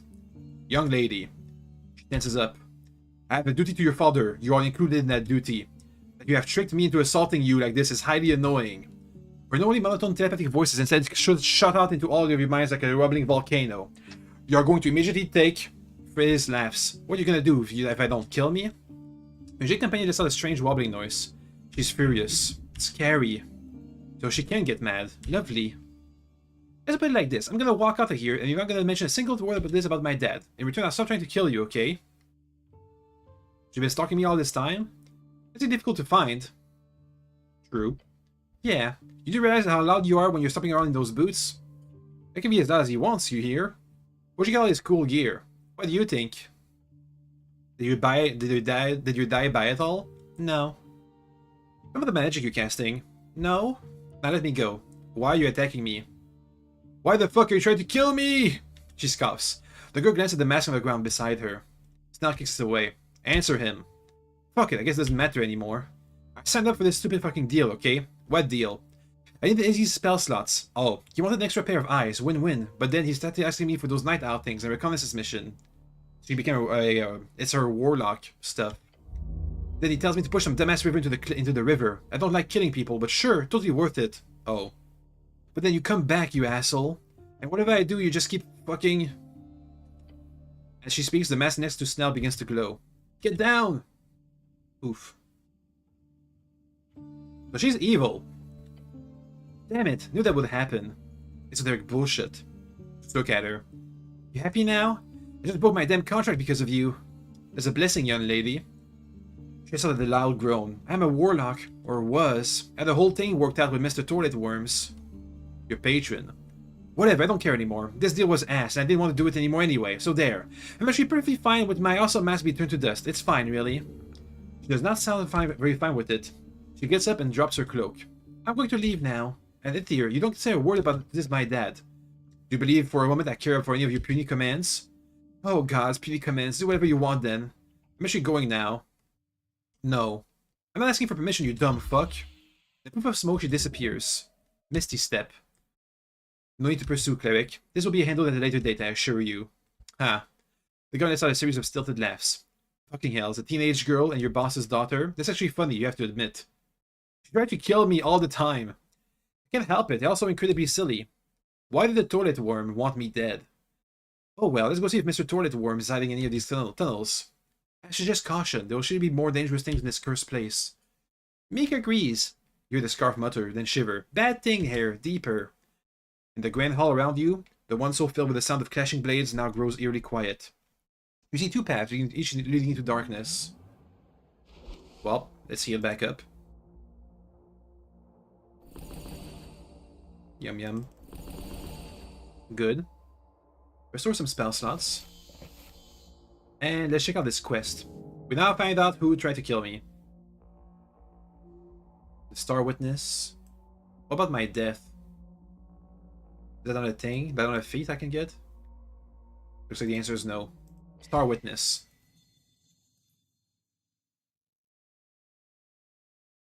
Be aggressive. Why did their patron want me dead then? That's the next question. Push over the line, destroying each worthless monster in the way. That's how you get ahead in life. Aggressive competence with a stoic demeanor. Where is this coming from? From you. As the adrenaline wears off as the world comes back to perfectly regular clarity after such a deeply euphoric fight, you're attending her realizing you're on top. This is where you're supposed to be the most competent man around. Come on, saying a damn troll. Yes, you are. This taste of pure, near instant blood mist death has got you hooked. You need more. More? More fights, more near-death experiences, more romance. Romance? The manly kind? Knights chasing down tyrannical dragons, damsels being carried to safety, empires falling in kingdoms rising, men with goodness in their hearts, bearing the burden of reigniting spirits, breaking darkness, smashing evil. You finally reached that point. The point of actually feeling like a professional cleric. I need to do now is to feel like I'm good at my job is killing an extremely dangerous and probably now extinct gigantic monster? Yes. How long is the average life expectancy of a cleric? Irrelevant. I won't ask again. The romantic ideal knights of heroism, knights, and the kings is fascist propaganda. Whatever. Feels like you might be leaning in the wrong direction here. The goal isn't to break yourself for some illusionary audience. I know. It's to do good. Risk assessment, baby. The larger the creature is, the more you should be getting paid. Nothing shows of loot. That's just nice bonus, but you gotta get it on paper. You gotta get this on paper before you dive in. If you're ever fighting a crow again, you'll be doing so for maximized hourly rate with every possible gruesome death calculated into that final price. That's on the Rhine, that part's getting tracked. That's them rules. Like the pest control guild? Sure, but like way more lucrative. Clerics are in high demand, especially these days. Cleric with your kinds of esoteric know-how? Invaluable. I do get paid a living wage. Oh yeah, the towers are infamous for their tight budgets after all. Gotta make a living somehow. Taking the gamble for pay is good, sure, but to actually live the tale, for that you need more than luck. You need the luck of the fool. I'm lucky?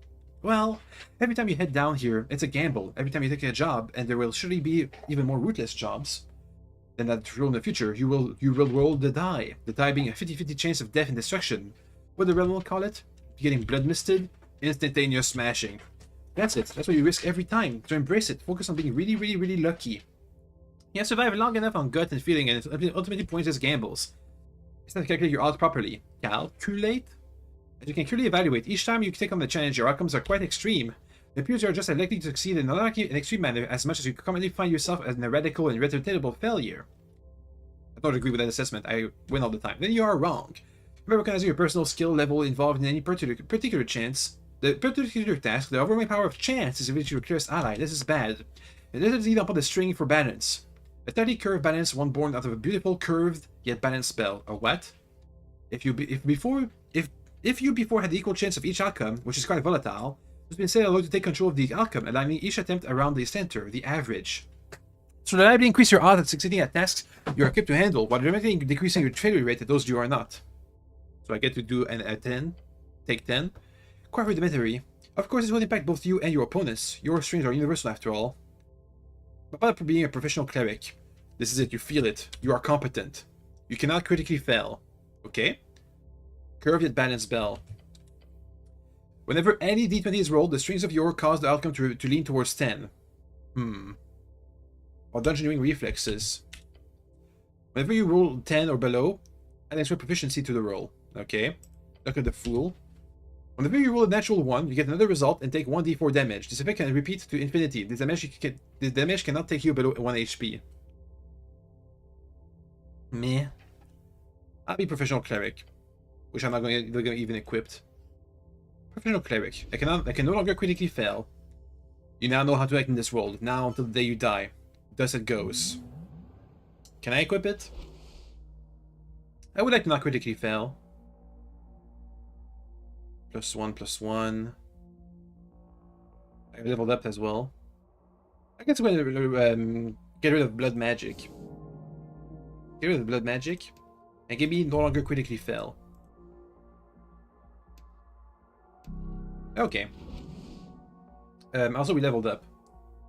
On level 6, baby. Increase our constitution. This is supposed to be the campaign's maximum level, according to the intro. Anything new with Ether? No, and now you're not helping on behalf of them, so why me? Can you heal me? You like milk? I do not consume suchness, no. That ruins my plans. The angel's many eyes inspect you thoroughly before she continues. I'm a creature of light with an origin of positive nature. While you gain energy by consuming nutrients, my energy is given to me in the same vein as your magical channeling. Your connection is via ley lines. So you can't enjoy food? No, cleric. Do you? I barely see you consume anything. I can eat some stuff. I suggest consuming regular meals instead if my knowledge of human biology is correct. Oh well. Why are you helping me? Some my intentions were clear, cleric. I'm here to help. But why? You don't understand. I'm interested in your methods. I see your survival on these dangerous grounds as a positive. Positive for you? If I'm lucky, that could be the case. What I want is... Her voice stops for a moment. I want to learn something about humanity. My intuition tells me this path could lead to such case. I could teach you a lot about humans. I'm a human myself on my mother's side. Are you a half-breed? Of course not. You're at least 3/4 human. I'm slightly dwarven in an ancestral way. How quaint. We'll see if my assistance will be in any way revelatory. She does not really know why she is here. Better in time alongside her. Be kind to her. What about Snell? It's now dusk. Let's get on with it. Stay close, it's a terrible place. He trusts you. Let's go. We got 2 pathways. Oh wait, there's a dagger on the ground. That didn't disappear. Unlucky blade. Plus 4 dex, minus 2 constitution. Advantage against lawful creatures. Interesting. So she had advantage against me all this time, huh?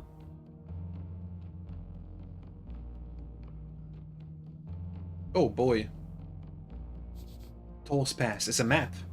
Visca, Earthport, Imforest. The fortress was still there 1,000 years ago, huh? Reeds. A Cursed Land. Ascan. Divinity Torah. Your homeland. There's dragons here. Yours Point. What's that? The coast. You step onto the little lines. It's faintly lit. The chamber collapsed, rubble strewn across its surface. What you see is a slice, 1/8 of the greater whole, a map of this band. Vascani, yes. Damn. It is old. Mountains and rivers alone do not align with any modern-day interpretation. Despite the change of the coastlines the change of the coastline and of course the ever-standing fortress of Verdun shows it clearly. Vascani, during the era of snail folk. You seeing this? I sure am. It's a map, right? Obviously. I'm sorry, but it's hard to tell all this rubble and grime. Must be thousands of years old. Look at this little snail people on it. It gives many eyes glance over it, lighting it with a slightly sacred flame. Early Fade era. Right, you were alive back then. This one is young cleric. The 5 dragons each were older than anything born in Yor. Remember that. What do you know about this time period? I recall a clash with the Tulin cattle. They were formidable war mages. Remember the landfall in Ascani during the time that this map was created? It was considered Dominionus Draconi. When you today called Ascani, Dominor, and Volcani were all within the territory. Sad that the robot is still covering up Divinity Torum. It would have been interesting to see the view of my homeland. I believe our domain would be considered approximately 3/4 of Divinity Torum's landscape at this point in history. The core did not centralize until the functional state until the Divine Era. There were many centuries of infighting and disorder. You have participated in any of that? Yes, Snell. Most of my lifetime has been spent in combat with other Celestials. Huh. Let's move on. I'm sure the scholars will kill for a long rest of this thing, a magical picture. Meek thinks it's very interesting too. Old Master had many maps, though Meek never learned what they meant. Look at the dots on the coast. Your home, thousands of years in the past. This was its first founding by the snails. 2 images of these beasts of yours show them stretched far inland, having colonies along the river. Not too unlike your own people's efforts. Look at the river. They appear to have had colonies even as far as Toll's Pass, even further than Earthport. The accuracy of this map does not align with your common knowledge. It does not. This waste should not allow anything to be built this far inland. This map depicts everything until the waste begins, that there was less waste during the Fade era. How fascinating. A symptom of the ebb. Because the ebb, we have more wastes. Look at Reed's Old Diminor. Across the border of the mostly covered in rubble band to your left, you see a very different visual than commonly depicted today. For today, most of Western Reeds is ruined, cursed. Or the cursed lands lay today, here you see a fertile crescent. Is that a frog? You've heard that the Anirans once occupied large swaths of Old Diminor. While on the coast, you see several locations that do not align with any modern locations. The Tronic Civil War surely reshaped most of this as your former overlords fell. The one dot that does align is a tiny one placed in the center of the bay, the reach-in location of the Pillar of Yor. It has stood there since the Gate War, so it makes sense the snails would want to point it out clearly. They did worship Yor in the end. It also seems the rest of the geography in the division of Old Diminor does not align with any module visual. Look at Divinity Torum. Most of it's covered in fallen rocks. One thing you see is some feathers, like Drummer. Not really, Drummer is more of a Emin bird from what you remember. Divinity Torum was filled with birds all throughout the Fade era, from what you remember. It's like their thing. Luxury and birds. Then Celestials settled more seriously over the couple of next 100 years. And with settled, well, that's the colonialism, imperialism version of it. They're still here today, so they surely did something right. Look at the lions. You see a lot of smaller symbols representing the lions of Ascani across the inner part of the map. White mane. They ruled for long, now they rest. Tribal catfolk ruled large parts of Ascani until the Divine Era. Look at the dragons. 3 of them can be seen. Look at the red dragon. Isuth, the red dragon of Ascan. The Scourge of the Coast, the largest of all known dragons throughout Yor's history. Unfortunately, he was slain long ago. Look at the green dragon. Tisara Danor, the great green dragon. She was the mother of most, as they say, she who birthed the coastal broods. While a tyrant like all her kin, she is known for her lighter touch and bond with man. When Dullin Dim slay her, it ushered freedom for all humankind. Her visage upon the map indicates her domain. The Ilm Forest. Look at the Black Dragon. Urbamexus, the all-wise Black Dragon, guardian of the bay. He was known as the most magically adept dragon on the coast. His esoteric cache in the Silver Stove has still not been found. I'm looking at the dragons move on. Look at yours ocean. A skull depiction in Persian. A nice whirlwind pool at the top, just the same as they do today. Good thing the snails were as confounded by that whole mystery as we are today. You know, you get yourself real rich by figuring out that whole thing one day. The mystery? The mystery behind Yours Point was like the place where the big well first entered. Though the first of Yours Gate, or whatever. But no one's ever tried to sell directly to Sealward, ever return. Real spooky, but the reports of massive treasures being found in the islands located deep inside the stormy parts of the ocean. So if you want to become an explorer, pirate, sailor, that's where you win the biggest payout. I'm good. Just think about it, okay? The world is your oyster. Alright, well, we get some good info on the map of the world in the past. Which indirectly gave me info about the past as well. Ooh, this is flooded. There's something in the water. Are we near the gravity shift? You approach the edge. A terror arises. Uh-oh. Is it Mr. Toilet Worm? Who wants me dead?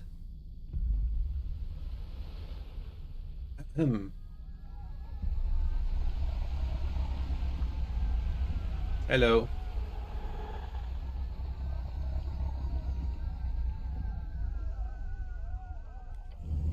Hello, Ragn. Ever glad him in the pipes. The maw below. You have hyperventilation coming from the Goblin. Beast of the far realm. She looks ready to strike. This is it. This is a true shade of the test of your stature. Can you stand against a creature of the void? You need to kill this thing. I need to attack it. Yes. Full on assault. Punch the beast. We got it. Bonk. Your fist connects with one of the writhing tentacles. A solid hit. The flesh gives way beneath your knuckles. Ow. Your companion has his sting ready, his gaze switching back and forth between you and the massive monster. It only lets out a deep rumbling sound. Interesting reflexes, Naru. I forgive the transgression. You notice then Etir sheathing her blade. She was all too ready. It does not care. You are not a threat. Far you have delved, it says. I am happy to greet you. The aberration's voice reverberates against the cold, wet walls of the sewer chamber. Naru Superior, I am enamored, impressed, lucky to witness. Shivers. 1,000 eyes, each focus on you. There's something evil. Now speak. I have some questions for you. Knowledge is commodity. Knowledge is my trade. I am a simple merchant, Ragn. Trade with me. Are you okay, Snell? You're not without taking exile out of the outbreak aberration. Yeah. Takes a breath after holding for a while. Don't fuck this up, please.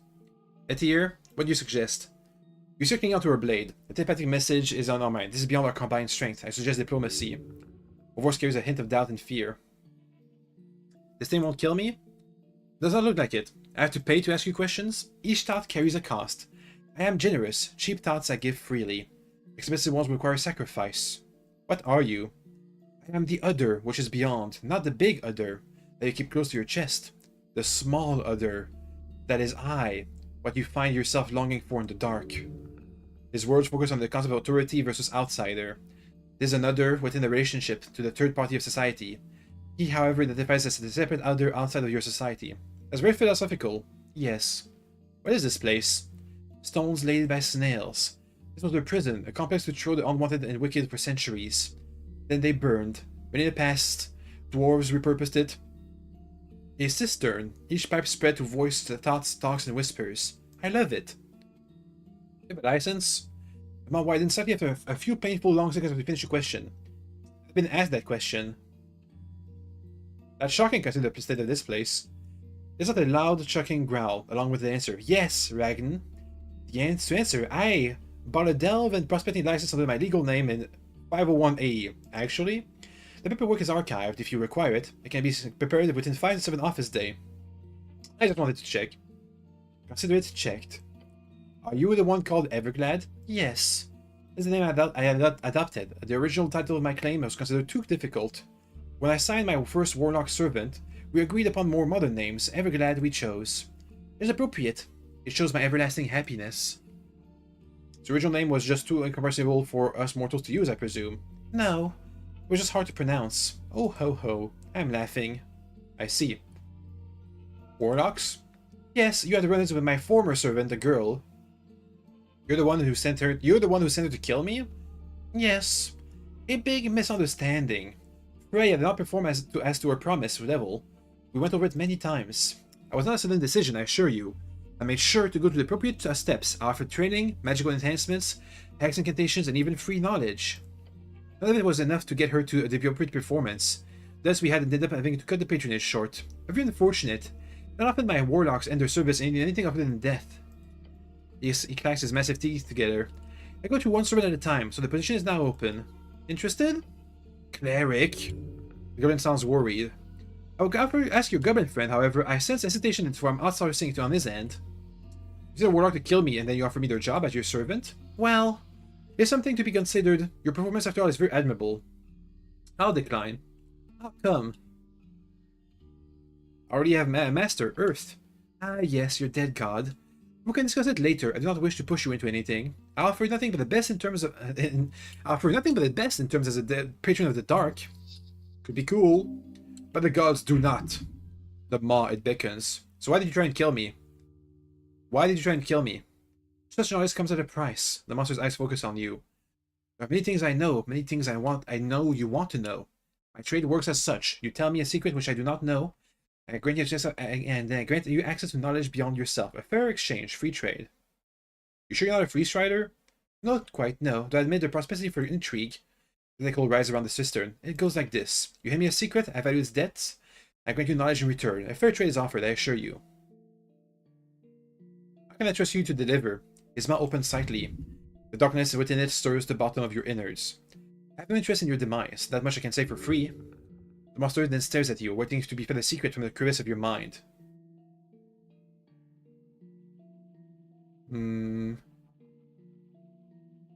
What if I told you a secret about myself, a personal secret?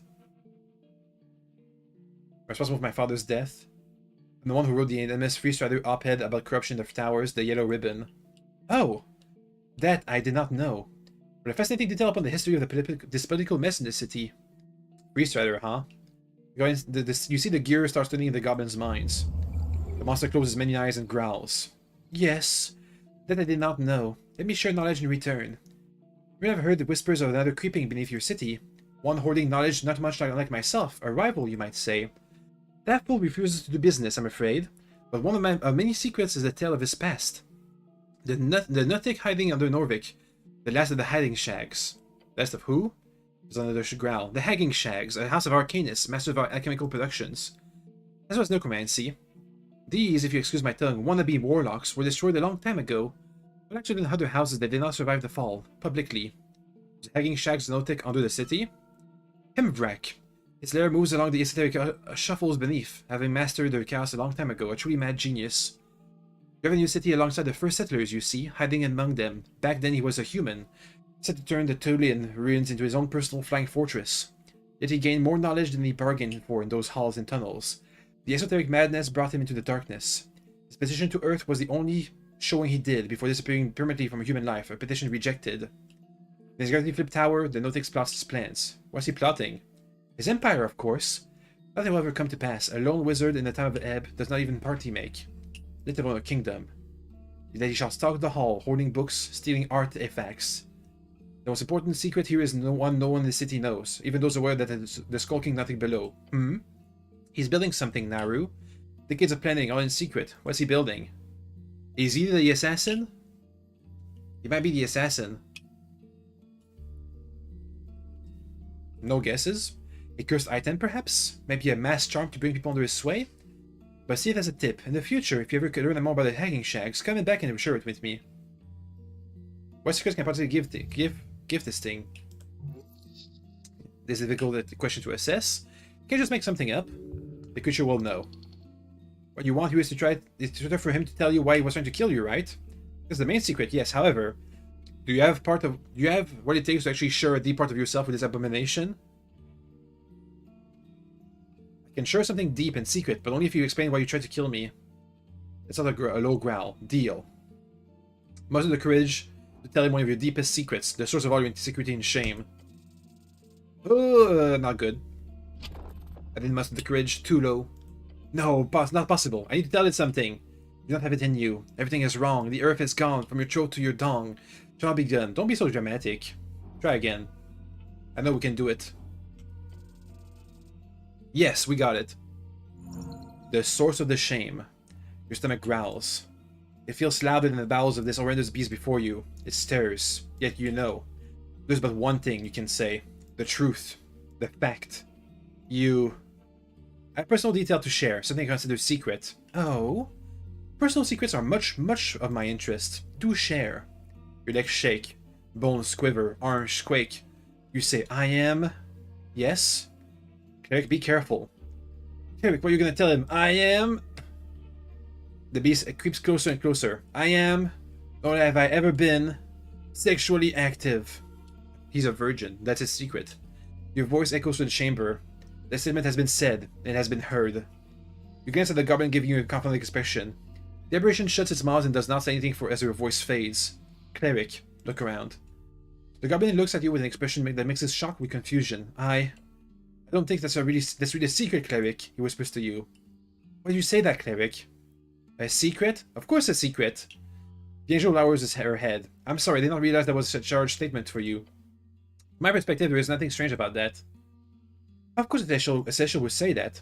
I get you, but it's not that bad, Cleric, genuinely. The beast mutters to itself. Interesting. Is it? Not the fact itself. Your virginity is obvious and not interesting. The fact you believe it to be a secret is quite a piece of knowledge to be by itself. I gladly accept this from you, Cleric. He curls his tentacles at the edge of the pool. And thank you for sharing. The telepathic voice of the angel enters your mind. Risky play, yet a good move, yet well done. Simple, basic, bare earth truth. So I win? You don't win anything, this is a trade. The beast lets out a growl. I trade, I accept. This knowledge I will stash deep. In return, you will be given truth. Can't believe that worked, but hey, it gives you a thumbs up. You've shared this deep part of yourself within the world now. It feels good, as if you're lighter than you were before. None of them judge you. None of them laugh. Doesn't matter in the end. Even if you were not a man of the cloth, it is difficult to find connections in the world. There's nothing shameful about celibacy. You wish to hear why. Why you sent the warlock to kill me. Little grumble and squints the many eyes. Let me tell you about the blood-tongue prophecy. At night, dark as ink, some years pass. A young scribe is overcome by maddening visions. On the morrow, the writing is recovered and kept secret by the council, yet the whispers of its content reach me nonetheless. I'm not sure its content in full, as that is an all too valuable secret, but I can share one passage. Scent of alcohol midst flames amiss. Your old debt upon the day of suffrage, consumed. Lay the defeat of a necrotic doom. 1,000 clamor for iron's wrath. All wrought in sunder strove beneath the stone. Their time itself as witness stands mute. First by west, south, east, then north. An esoteric era marked forth. The words of fate. The strings tickled. Neocrat? Like neocracy? Scent of alcohol. Miss flame amiss. So that's the tea shop exploding. Loyal death upon the day of suffrage consumed. Did I die on the day that I got my voting card? Little bit of necrocratic doom. The Lich House. 1,000 clamors for iron's wrath. Everybody wants me to find justice. All wrought in sunder, in sunder trove beneath stone, found beneath the pillar. The time itself, as witness stands mute. First by west, south, east, then north, an esoteric era marked for. Am I gonna mark a new era? Yes. He opens his mouth and clicks his fangs together. It is as unlikely as it appears confirmed to be a truthful prophecy. Not yet come to pass, of course, as we are in fact not in this esoteric era born true. Since the ebb still lingers. So what does that have to do with killing me? I wish the ebb to end. I saw this prophecy my part to play. I saw the truth I could create, to bring in this fire to the legislative mass. A plot brought by Mender's followers, the Ilm Elves. I chose to support the player in this game of intrigue, the one you seek. The rogue spellcaster you hunt. You know who I'm after? Of course, I know most things to know. What can I trade to have you tell me? I'm afraid to say nothing. Do not worry, you'll find out in time. Try to kill me to stop me from finding the rogue spellcaster. His tentacles snap around the cistern. Freya was sent to destroy this government, Cleric sent to investigate. To make sure the prophecy was given the space it needs to breathe. There was no doubt in my mind of this planned action. Until you stepped into my chamber here, I see more than truth in you. It is obvious. I bagged the wrong guy. Now I will look upon you instead, Ragn. Thanks. You are welcome. Bring me my esoteric era, Ragn. I am fully convinced you will. He's not interested in debate here. Not even interested in your opinion. This guy literally just wants to watch you do whatever it is you're going to do. How ominous. The beast knows you're a mythical figure in the making. He should fear you. He will watch as you step into legend. Are you illegally influencing the election? No. What are you voting in the election then? Nothing. I'm voting for the... I know what you're voting for. You do? I'm listening a lot. You keep mentioning the nationalists, you keep defending the freestriders, you keep talking about the Asgardis. It sounds like as if you would stay out of the politics entirely with your smart political stance, at least if I were to take your spoken word for it. It's true that only you know what you've written to read down on the paper. So return my statement. I have heard what you have said, not what you believe true. Are you legally influencing the election? Not that either. I played my part. Fate cannot sway, huh? Feel the growl coming from deeper this time. Deep from this mind. You humans, the humans, they are played not by me. The toxin of ideology seeps more thoroughly through their veins. It is formed slowly then quickly, then subsumes an invisible force. You think they're bad for us, ideologies? Ideas are infectious. They creep in minds, crafting memes with poisonous powers. If I had such control, we would be one, you and I, but that is beyond my reach. Perhaps you're indulging in your secrets. I, too, am a puppet of your collective dreams. The idea makes me incendiary, explosive. I'm sorry? You have done nothing beyond your nature. This is all simply my frustration against sentience itself, I suppose. Simply being aware of a problem, one can envision and unveil new powers of thought, including the ability to view past the illusion of choice. Not to dismiss it from yours viewing, I imagine, to watch the strings of fate collide and fray across the stars, the eras. Yours viewing? The ability to view like him, beyond the third dimension. You keep on thinking, Naru, as will I. The time of ours will arrive with thunder and grim tidings of one. I feel like Yor might be the DM for this session. Once we both understand why and how these thoughts are controlling us, it is the start of the esoteric era. You do not forget, Naru. The gates shall rebuild. I understand. Bow your head. Good. We will see once the blood is proven. You see his grin go wider than ever before. Ever glad. Have you seen the paladin down here? Lord Gorm? He's the last paladin of your feted god. You've heard of him. You're Lord Gorm, the missing paladin. You have already found his stash in the city below. That's all we will find upon this material realm. That's pretty ominous. I cannot say more. Right? I need help entering the Pillar of Yor. Interesting. That must mean you know what your little hunt is going to end. Through the cracks in Yor's realm. Yeah, Mr. Moonwash told me he saw someone escaping the explosion and heading inside the pillar. The merchant saw the truth. His mouth widens. The shut gate can't be passed, yes. But I'm afraid I can only assist with it if you sign my contract. I did not share such knowledge with anyone unaffiliated with darkness. I guess I'm gonna have to get some good with the Sphinx. Of course, I would not suggest signing my contract simply to gain this knowledge. You should only sign if you truly wish to serve. My assistance in this matter would simply be a bonus. He's got away with words. This is the way you persuade someone when you've got all the cards. The beast wants you to sign. It does not wish you to know that. Time to leave. You're welcome, Ragn. Watch him descend. Well, that was spooky. But good to know. Now at least we know why we are being hunted. A snail door. You approach the iron door. There's a paper carrying a symbol. Look closer. It looks like a flame. Heat radiating. Is the mirrors of the door a bit hot? The air almost shimmers. An elemental. The angel sends you a message. Your goblin companion takes a step away from it. A faint sound like a whisper in the tunnel. Mortal. That's me, hello? I wish for you to know my peril. I am Galbatar, the one of the pearled flame. I've been trapped here for many eras. As the top Ephreti of the Crimson Court, I will only go to heaven or hells to serve you, if only to destroy the seal which holds me here. Use the empty Ephreti bottle on the door. You pull out the colorful bottle. Empty, waiting. Huh? The door begins to shake. You hold up the bottle's mouth towards the door. Push it forward. No, no, what are you doing? The seal shatters, but instead of freedom. No, curse you! No! The Ephreti is pulled esoterically from sealed vessel to sealed vessel, ending up in the bottle. Screaming, raging, helpless. The bottle grows hot in your hands, then quiet. The door is cold, empty. Right, that's what that thing was. An even smaller prison. Brutal. The bottle weighs heavily. You can feel it seething inside. 1,000 years of fury. The seal is gone, the door is dead. Was it the right thing to do?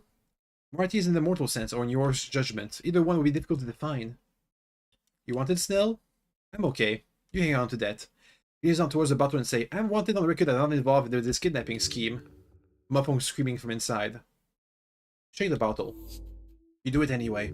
Muffled screaming from inside. How horrifying. So I got a genie in a bottle now. You need to listen. Move on. I'm quite mad at you, but yes, you got me. The bottle says in a teeny tiny voice.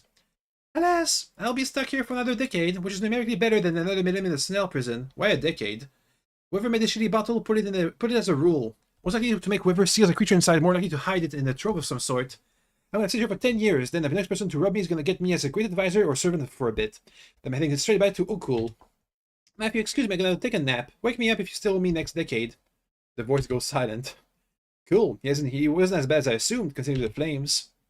It appears he has received an even greater... You have received an even greater magic item now. Well handled. Can we leave? Okay. How good is it? Let me see. The bottle. We have too many items. But I'm not going to ditch any of them. Ever. That's the insignia. That's drink. Grants my constitution bonus. Boop. Build a 50 bottle. 1 wisdom, 1 intelligence, 1 constitution advantage against elementals. Probably gonna need this in the final confrontation against the rogue spellcaster. A snell that seems airy. You approach the iron door. This one bears a symbol of chains with a comically crude devil drawing underneath. It's simply how these folks wrote language, with images. I like this one, it's wrong. The air feels wrong, oppressive, heavy. An infernally oppressive force, the angel tells you telepathically. Hello? Cam? The voice is rough, military. Do you speak any Dimenorian, like human language? You hear a grunt.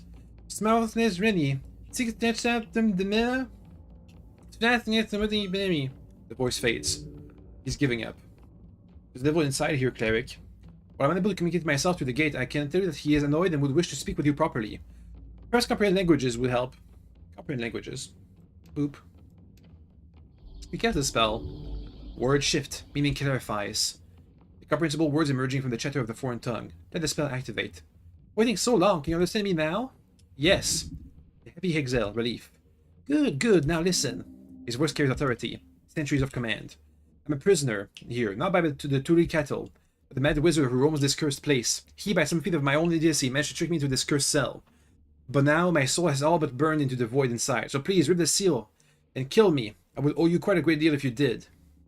Who are you? Mad wizard? A man of House Hackenshag. He went mad years ago, taking it back the beyond, surely by now. I came to these ruins via the undercoast sea, all to avoid you humans above. The trophy promised me was all but a ruse. No offense, but I'm never again putting my hope in a human again. I wouldn't trust a devil either. What makes you sure I'm a devil? You're not? No, I am. It might be more obvious than I imagine, even with my soul in this iron gate. Who are you? I am... He pauses. A soldier. He's saying something interesting here. Convince him to tell you more about his very rupturing backstory. Yay. Talk more. Just go for the leverage. Leverage? Yeah. Let's move. Hey, so I want to make sure who you are before I let you out. If you're someone interesting, I might be more likely to rip the seal. The voice is silent for a while until it lets out a groan. Fine, I can see your intrigue. I will tell you, but it's not as interesting as you could imagine. Oh? I'm Lesionas, a pike holder. It's akin to a sergeant in your terms. I was in Gorgonian's initial invasion. Initial invasion? Of yore, yes. I fought throughout each of the invasions, as you call the Kate Wars, and I never fell. Through hundreds of battles of constant 200 years of constant battle, I lived through this fall. His generals all have been ruined or destroyed over the millennia, if you believe the Blood City Council. However, I lived. I lived through it all, and now I'm here, stuck in this foul, damn, quite annoying iron gate. Entirely due to my own fault. That mad wizard in the trove? Indeed. Since the Coast War ended, that messy brawl had been following rumors of various artifacts stolen by your human arcanists. Those artifacts were hidden, scattered, sometimes handed down to these free striders, sometimes buried in hidden troves. One such trove is rumored to be found in the ruins of the Tulinkattel, where your city of Norvik now stands, so I snuck in from the earth to find my contact, this Hagenshags. A mistake, of course, but my hubris caused me to underestimate the little man. That, along with some unlucky on my part, caused me to get stuck here. For now, I would be happy to lose my physical body and be reborn in Blood-Bay City. Please rip the seal. If we ever meet again, I promise I'm in your debt, human. Happening it was not always a bad idea, even if they're naturally evil. I don't see why not. It doesn't need to be worse than your average top-ranked part on this part of the coast. You're sure talking a lot. I've been here for a long time, stranger. Indulge me. What do you want? Freedom. Simple, direct. Break the seal, let my spirit fly. I return to Gorgonian's corpse as I should have done years ago. And then what? I shall return to some smaller form. Hopefully not an imp, but we'll see. Okay then. Oh, will you kill me, human? His voice is calm and patient. A soldier waiting for orders. Yes. Break the seal. Thank you. Break the seal, set me free. Rip.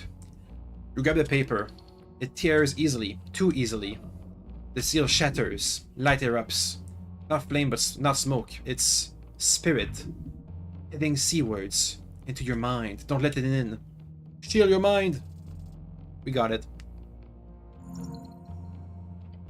The spirit passes. You feel it brush against your soul, but it doesn't take hold.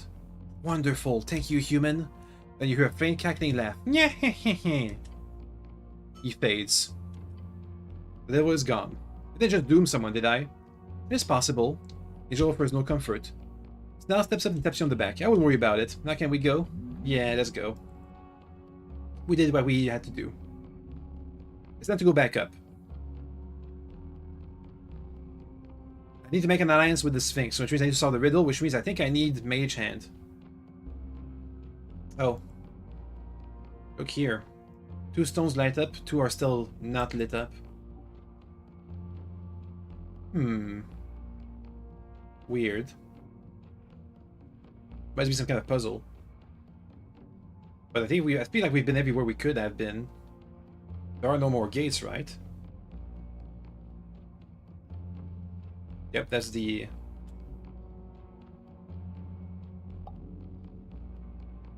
Nothing here. What about thaumaturgy? Oh, something. Your home. Eh. Whatever. Any new quests I completed? Doesn't seem so. Okay. Let's go back to the surface using the fast travel system. Boom, boom. Oh, also we gotta give the halfling his book for the forward, and have a look around the city. I guess at night. I feel like the potion maker might be the hag that we need to find for another clue about the tea shop. I guess I should go to the top part of the pillar if I want to try to enter it. What's inside this thing, huh? Yes, it appears so. I need to go to the top part of the pillar if I want to enter it. Travel to Pillar Crossing.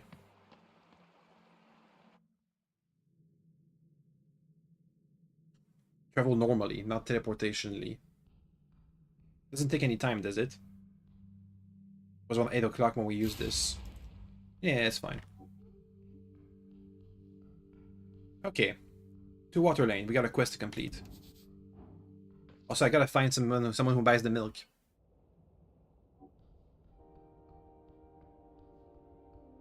Anybody at the weird doors? Doesn't seem so.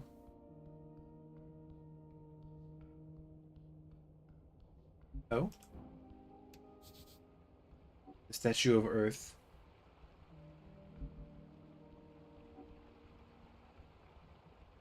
Nothing here.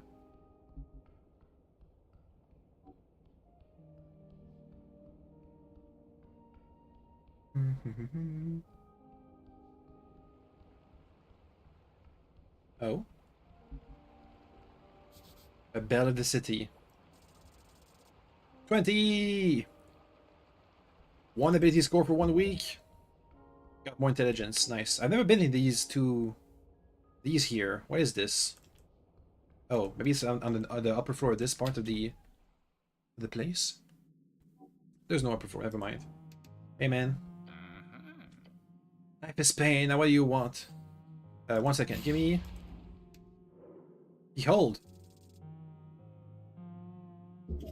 Level 4 Scholar. A scholar is the type of man who knows exactly where he's going. Esoteric is totally classed with scholarly arts. Do I have the 5 rats, by the way? 1 rat? 2 rat, 3 rat, 4 rat. I'm missing the 5th rat. Unfortunate.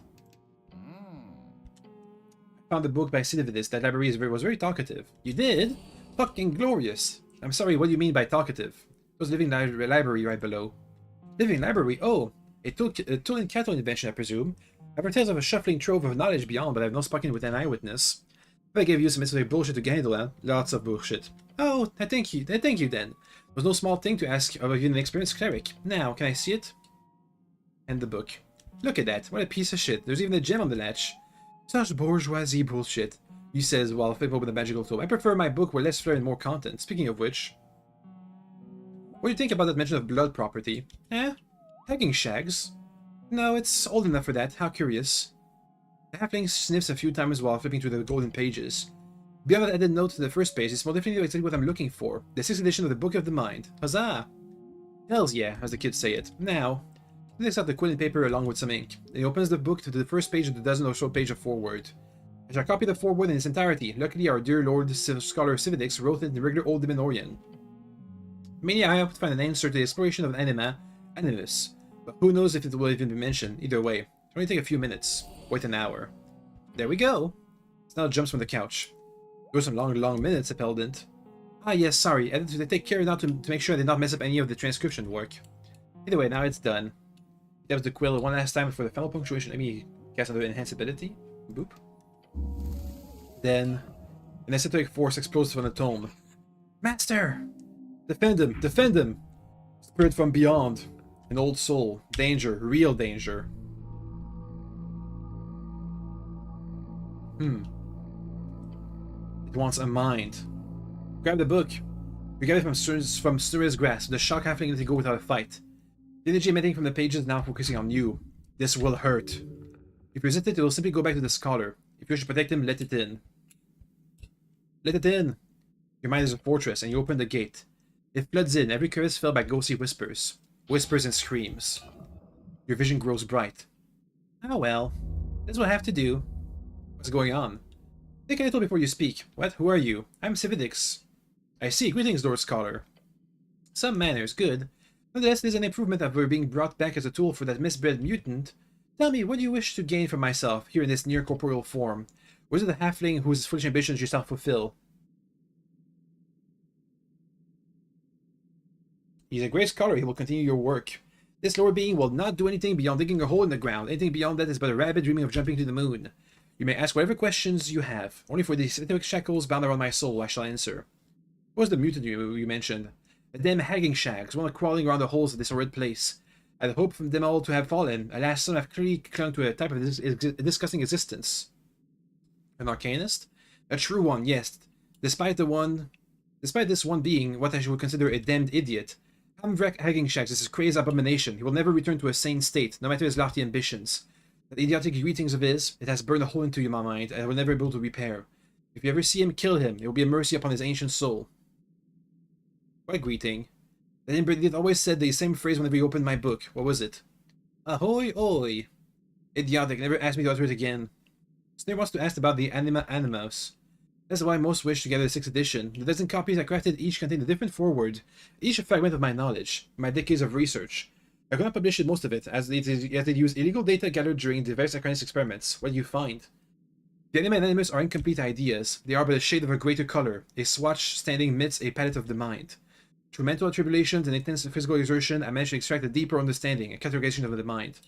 There's overlap in general personality research, however, it does not match perfectly, as all creatures seem to exhibit these categories in different forms. 6 categories to be precise. 6? They're not prominent in the thoughts of most. They are not easily pinned down, nor are they practical due to their changing nature. There are 6 shades of the psyche, which can be practically explored and examined, each other spectrum of their own. Oh. I've distilled them into the following terms: force, agility, body, intellect, awareness, presence. Each creature has various aspects imprisoned on these 6. For example, the masculine is most often found within force, though some can see it more within the intellect or presence, while the feminine is most often found within the body or awareness. There is much more to be discovered here. I was in the middle of my latest compilation when disaster struck. I'm a cleric. Do you have any insights about the gods? Gods are but chosen of outsiders. I interviewed a god during the war, a fellow with light features, his origin tracing back to Virginie Fimer. He was taken to a Tazan as a guest, simply something of peace between our insignificant people and our empire, nothing idiotic despite his spore breeding. Must have been the human blood. He explained to me that function of divinity as he and other walking gods experience it, a view of strings, futures that have changed in fate. This corroborates the common understanding of your strings as chronologically bound. It appears walking gods carry an ability to peer through near-autonomous divination into the phrase themselves, which explains their rise during the Divine Era, while simultaneously making their fall during our era all the more embarrassing. They can see strings? I don't think they can see strings through time. In any case, so they can see the future, something like that. In any case, gods are but a relic of a bygone era. You need not think of them any longer. I suggest leaving whatever divine path you are on the same moment the channeling of those powers stop. Am I a god, then? I can see strings, sometimes. Belief has no power in yours realm, not in this era of crowds. I'm a wizard. Do you have any lost knowledge about string research? I do not research the esoteric. What I can tell you is only the common knowledge of the arcanist. Magic is true power, strings are chronological, and the purpose of man is to rule over lesser races. Chronological, huh? Basic knowledge. I'm a rogue. How do I make money? Whoa, I'm a rogue. How do I make money? In a world ruled by freestyler, ideals are the primal tools of victory are populism, lobbyism, and diversity, huh? Populism. Seek the favor of the crowd. Lobbyism. Use wealth to generate political power. Diversity. Break the spirit of the populace through lack of unity. How do I make money? In victory against the idiotic system, you can shape it in any way you want.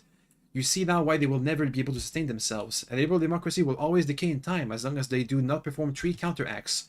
First, kill the cultural liberty to unite the lower castes. Second, kill the effective capital, destroy the rise of oligarchy. Finally, kill the democracy in time when reality holds no sway over the average citizen. Will always decay unless they kill themselves.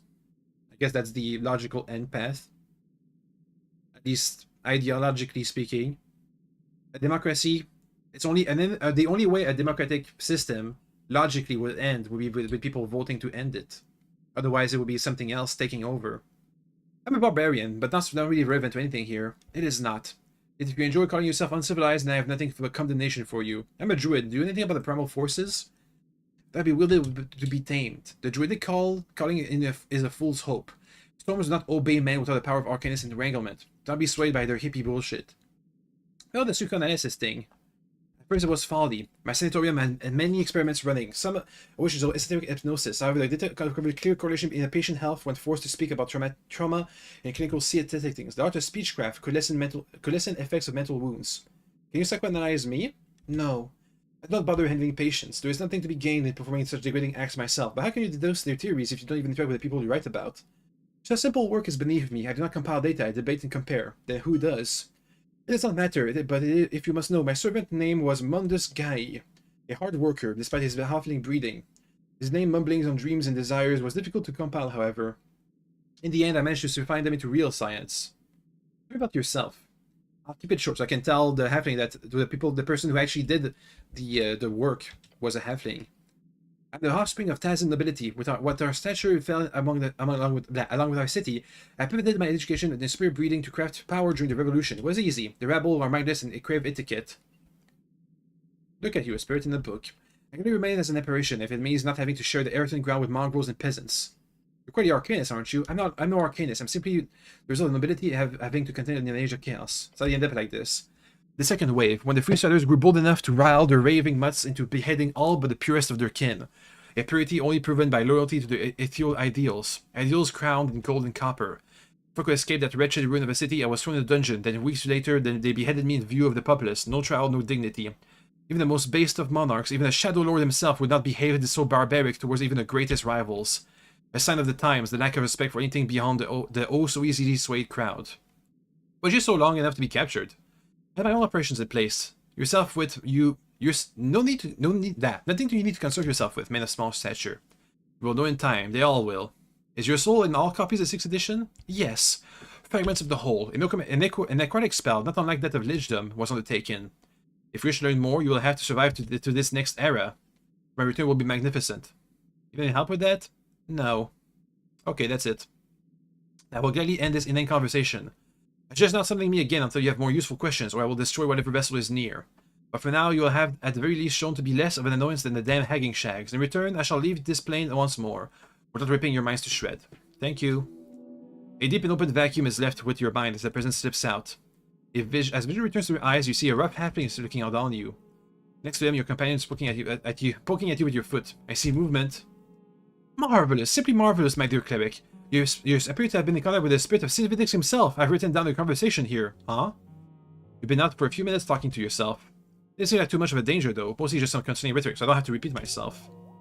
I'm no expert, but you should be careful. Possessions, what I know, can have some long-effect terms. There's so much to learn from this absolute piece of shit. So you managed to write down the foreword? I did. It's in perfect condition. Do you hear that thing about the halfling? Yes, very interesting. And the rest? Yes, yes. Why did we just accidentally summon the spirit of a dead scholar? Stir her hands over the gem-encrusted tome. It appears to be some kind of a necrotic container, a phylactery of sort, perhaps. But in a literal sense, that does not make sense. I guess the Civics bound his spirit to all the magical 6th edition. Yeah, he did say that. For that purpose, most likely to bring himself back at some point, but how? Who knows? That book is now yours. Consider the danger involved. I would suggest not opening it back against, at least not without a team of backup exorcists. What can we do with this info? Good question. First off, I want to find out more about this Guy fellow. Arcanists are well known for appropriating the work of other lesser folk, and considering what we heard today, I wish to delve more properly into all this. Snur turns away from this mess on the desk and faces you with a confident smile. It's been a significant step in the right direction. Thank you, Cleric. You're welcome. That I am, and we shall talk about this far more in the future, that I promise. Wasn't the most experience to witness either. Although the tea shop is dealt with, please don't open that book again. You like to go old ghost Snell? No, of course not. I have some biased opinions about Arcanists before today. Now I'm solidified in my position. Fuck those guys. Fuck them. Yeah, he was very tired. Hey, Meek, this hanging shag is your old master, right? Yes, ahoy oi, and so on, so on. Old master was a really special person, Meek realized. Meek hopes new master does not have to meet old master. Meek thinks that would end bad. Snurry glanced up from his note to see your mimic scarf whispering in your ear. Mimic has clothing. That's my kind of degeneracy. Good choice of familiar, Cleric. Okay, now we've gone through this whole ghost adventure together. Can you just tell me the meaning of life? Ask me that, really? Such a cliche. Everybody asks that, but fine, I'll play. If you ask me, the meaning of life is, yes, it is. These pets are not truthful before telling you. To have a few good orgasms and 10 die. Oh. Bit shit, yes, I agree. He sniffs, then ruffles his big mustache. Sounds like something a Nathanist would say, isn't it? But from what I can see, the secret in that is not so much to seek out pleasure, but rather the hope, desperately hope, that you never find out which one will be your last. Then I say you'll have a happy laugh. Good enough? No. Get used to it. The objectively real thing in the sensation that we've got in this life is pain. Count yourself lucky every second you feel free from its clutches. Okay, bye. That quest is complete. I don't get a feed from it, huh? I got some info. I guess that's okay. I don't know how to get to this upper floor here. Going up. Going down. Far down. What else can I do here? The book person? Anything I can do with the book person? Hello. Heyo. Nothing. I don't know where I can find Mage Hand. We never got it in the end. I feel it's the missing piece for the Sphinx's puzzle. Let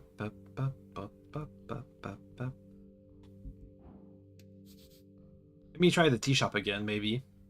Maybe. Maybe there's a Mage Hand hidden somewhere in here.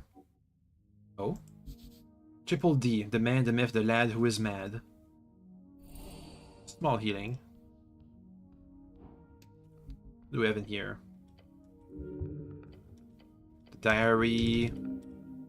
Nothing. The ancient bottles, potions.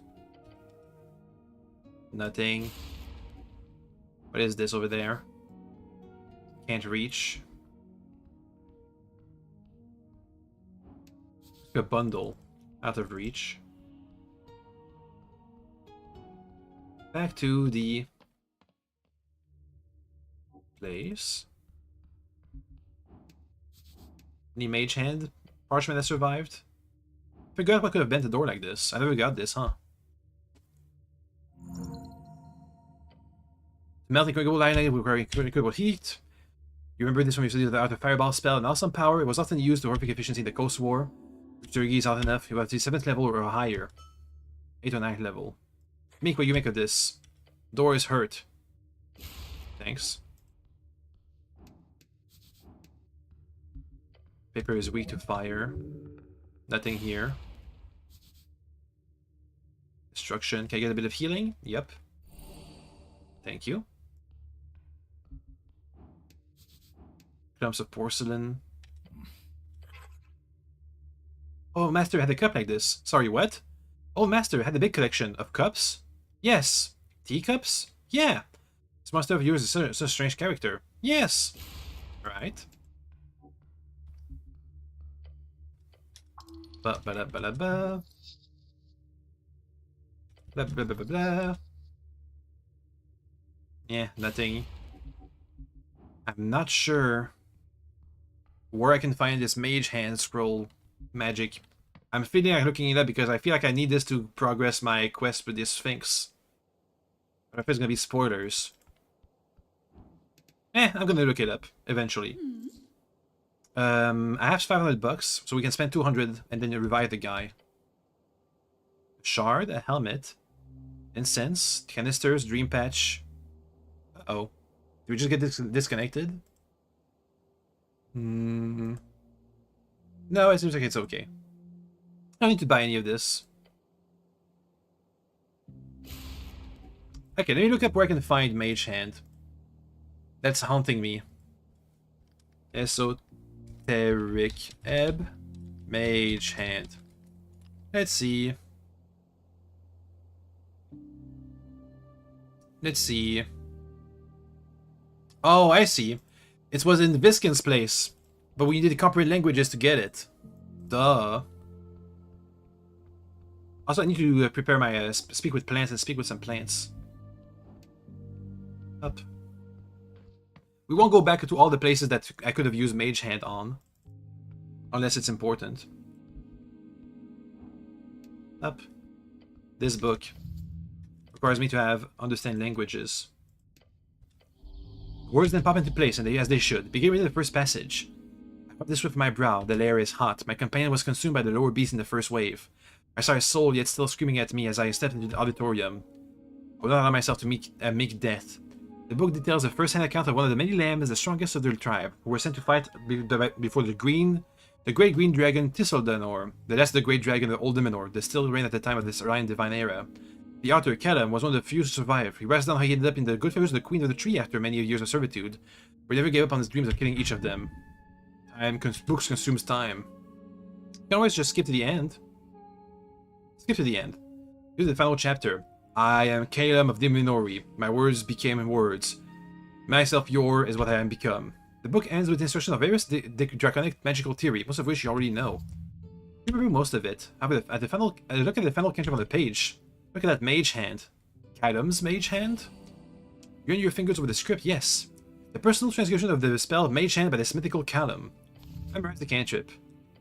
It's a complicated version of the spell, but there's a much more sleek implementation of Mage Hand than any you've ever seen before. You could perform great feat with this. What, reach for apples? Apples. This will you steal shit from a distance, won't it? But it's not so simple as you might imagine if you get caught. This won't happen, will it? I was hoping I would learn a power word from this. Yeah, it's very sad. You will surely be able to wield it. Please do not. You already attempted that once. Remember how it ended? Right, the eyeballs exploded. Alright, the eyeballs exploded. The patriarch was kind enough to cast a restoration on you, but he was not happy about it. Restoration. It restores you. My eyeballs exploded? What a day. I shouldn't do that again. No, you should not. Yay, mage hand. Yeah. Okay. Let's try and use it in the tea shop. That sounds about appropriate. The riddle told us betwixt twin flames or twin flares, an arcane something something something something, which I feel like is the tea shop and mage hand. And there's one thing that requires mage hand to pick up. Up, get in there. Thank you. Do you have any other quests that require me doing something? We gotta find the hag. That's completed. 300 pieces we gotta finish up. The Sphinx is not done yet. The milk run, I don't know what to find. Try checking around Rudder Lane in the morning. I'll give you 5 bottles of milk to sell to random people. We're gonna toast that. The Elven connection is not done yet. I forgot, I need to check on the body, that's right. Many things to do. One at a time. Let's pick this up. Is it important for the Sphinx riddle? Oh hey, a drink. My constitution. Boop. Nice. Okay, next. Let's go for the Revivify and the checking in on the body. We gotta wait for daytime before we ask the Sphinx for the riddle. Boop, boop, boop, boop.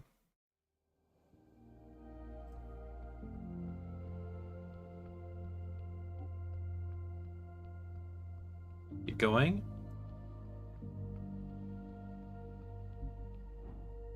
There we go. Boop, boop, boop, boop.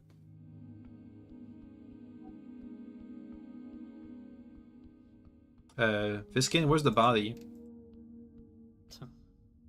Where's the dead elf? God, I'm afraid. What? A door hug. Embarrassing, but unfortunately there's not much to be done. Someone wanted that corpse and they had the resource to acquire it. They pulled an old trick. They pulled a door hug on you? I guess it's embarrassing. I should have set up more defenses, but if they could employ an agent with Dimension Door, they could surely cause even more trouble. So perhaps this was for the best. Why did this happen? They wanted the corpse clearly. He's repeating obvious information. Is he trying to be funny? Elves are strange creatures. Who knows what strange activities they perform with the dead? Must be the elves. The item's roots reach far, Cleric. You see an uncharacteristically wide smile appears across his pale face. Things are getting interesting. I'm not gonna ask the Lich to help me get inside the gate. I'm gonna ask the Sphinx. I gotta find who to sell this milk to. Oh wait. If I go down here with all my money, can I revive the corpse? Or do I have to go somewhere else for that?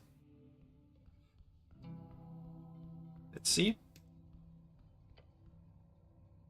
I have the money to. I have the money to revive him. How do I go and do that? It seems treachery to cast and revivify, although it costs quite a bit of money to bring him back. Do I gotta speak with dead for it? Speak with dead. Oh wait, I can't. That's a once per week type of thing.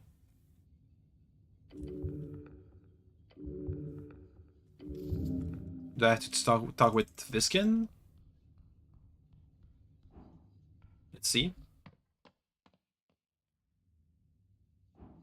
I didn't see an option about it. Inhabiting the Gate of Yore requires my assistance. No. Tea shop, personal questions. Do you want to buy some milk? No. Oh well. What if I ask? You know what? What if I ask the crocodile man for the milk? He's a chef. He might want this exotic ingredient. Let's fast travel downstairs. Up.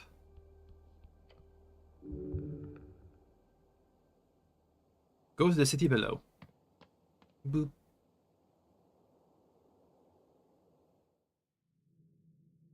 Hello. Is Moonwatch still here? Down here.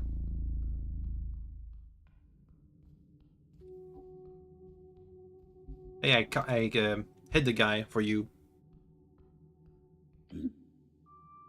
I found the man in yellow, the one charmed by you. You did? The bugbear lifts her chin and looks down on you. Is he in the city below still? No, I found him captured by a troll. That is good, you deserve pain. Speaking of which, I punched him in the face. You did? She clears her throat, but it sounds more like a surprised growl. You did? I did, I avenge your honor. His imposing fluffy monster looks at you up and down with a smirk. I must have misjudged you, human. Maybe you are a real man after all. Yes! Careful now, real smooth. Invite her to fight thugs in housing. That should work. Meek is happy for master. Meek did not know humans need proof humanness. Wanna go on a date? No. No! But she gives you a nod and grin. A sparring match in the garden. After the election, of course. I'm on duty until then. A physical meeting with this handsome woman is a massive win for you and your manhood. I'll take it.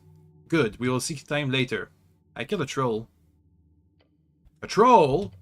I'd say you were lying, but I don't think you were up for that. She'll surely help. You'd actually kill a troll. Technically speaking, it was just silence. She knows new direction. Well done, human. I find your skills highly arousing. Thank you. I made them myself. The bugbear scoffs and clenches her morning star. Now, what else do you wish to speak of? I will not indulge your ego any more than this, I assure you. I defeated a roper in the South Caves. A roper? That's a ferocious beast. They do not come this far up often. Well done, human. Alright. We got a date. Cool. Next. The milk. I want to sell that milk, dang it. It's of high importance for money purposes.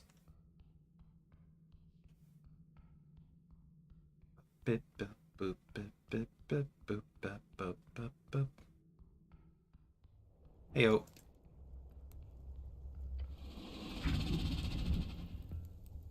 I can't. Oh well.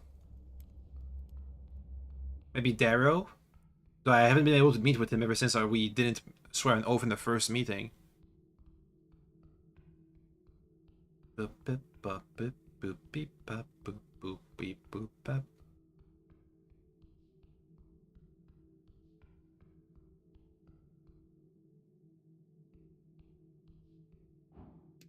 Oh well. Let's go back up. And check in with the coin lord, maybe, possibly. And the tavern. And the potential hag in the potion shop.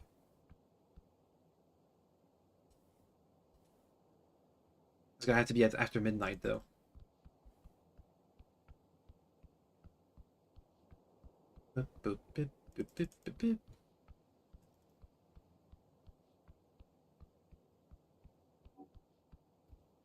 Oh, there's somebody here. Can't reach it from here. It's in the mill. Let's check it out.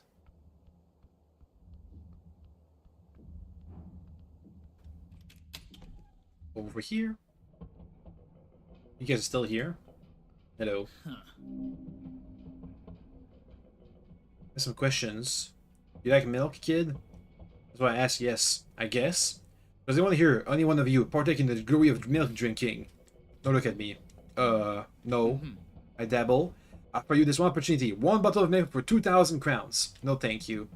What is your offer? Both body language-wise and facial expression-wise. That's right. Alright, no more questions, kid. Okay, bye. I have to go upstairs, over here. Thank you.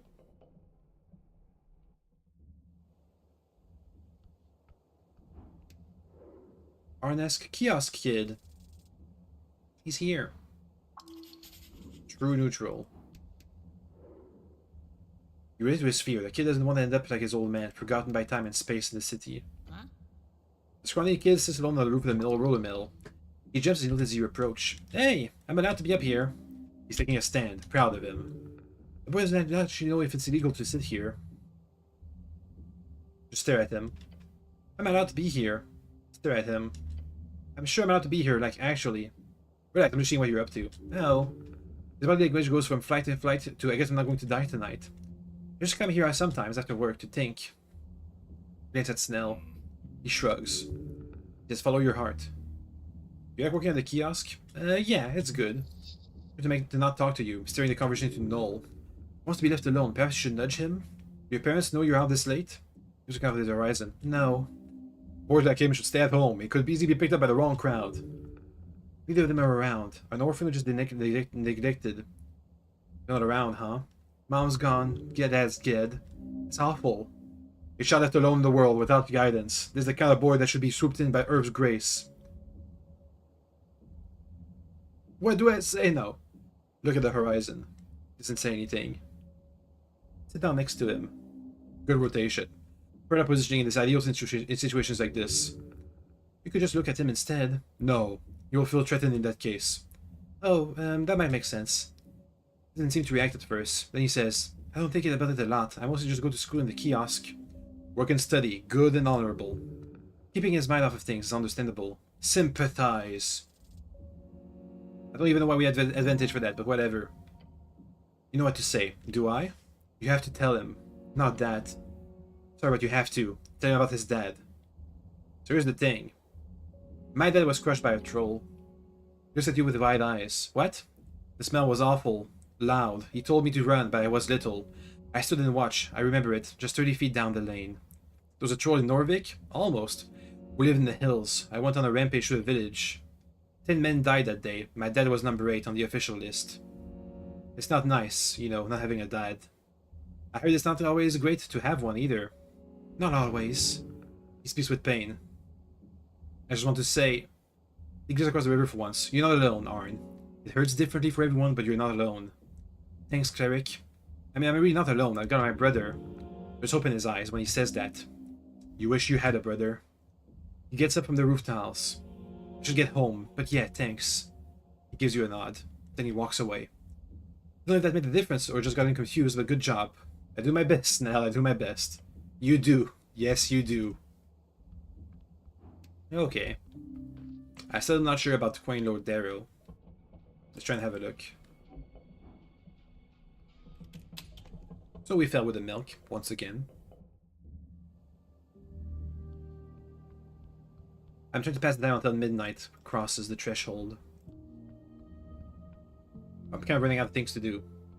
Maybe we can have some chats down in the bar. That might do the trick.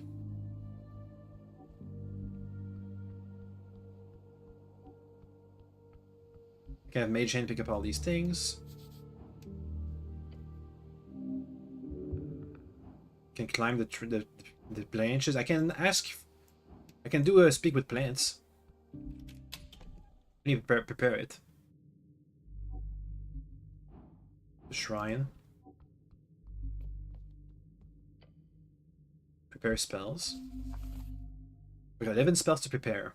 So comprehend language, cure wounds, agrees, inflict wound, speak with animals, nice ability.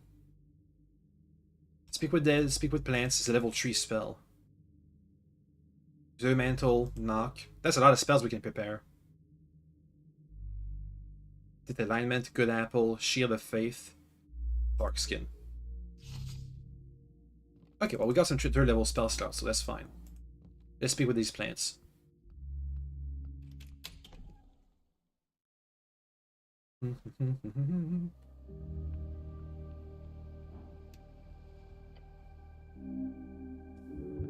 Speak with plant. A whistling voice appears in the salty wind. Oh. So lonely, so cold. You're lonely? Wonder do I how earth and air each stuck at the spiral. Whilst I do not have any counterpart, I am alone. Did you say something? Yes. I don't want you to be my friend. Good. I'm so lonely. Do you have any information that can give me maybe about the Coin Lord, since you're so close to his mansion? The walls I cling to, they belong to the man draped in gold and red. Yes. He speaks with many, so many, yet he says so little. Over anything good? The human, his tongue drips with blood. Is a prophecy. He knows about the prophecy? The tree's voice turns to a creaking of gnarled wood. The blood-tongue prophecy. The voice quickly calms down into a faint rustling of leaves. The man speaks of it because of the flames. They are connected. That's all I have heard. A prophecy. This would be on my pay grade. Ominous. I should ask him about it. Yes. But yeah, ask the Coin Lord the next time you see him, whenever that is. Probably on election day, I suppose. So a tree then. Yes. Dig roots, drink water, breathe air. I am tree. Fascinating. That's all. Got some good info. Let's climb it now. Yeah. With a heave and a hoe. Good job on your climb. I'll stay down here though. You make it. Apples. Yoink. Apple. Yoink. Yeah, 3 shards of yore. Yoink. Yoink. Okay, we got our apples. Climb the branches. Boop. Yay. This way might get to level 7. But I think it might not be possible. Let's head to the tavern. Boom. Boom. Maybe things will be different on the 5th day. Hey, Duck. Nothing. Oh well, I checked. This bit will be busy on election day, I presume.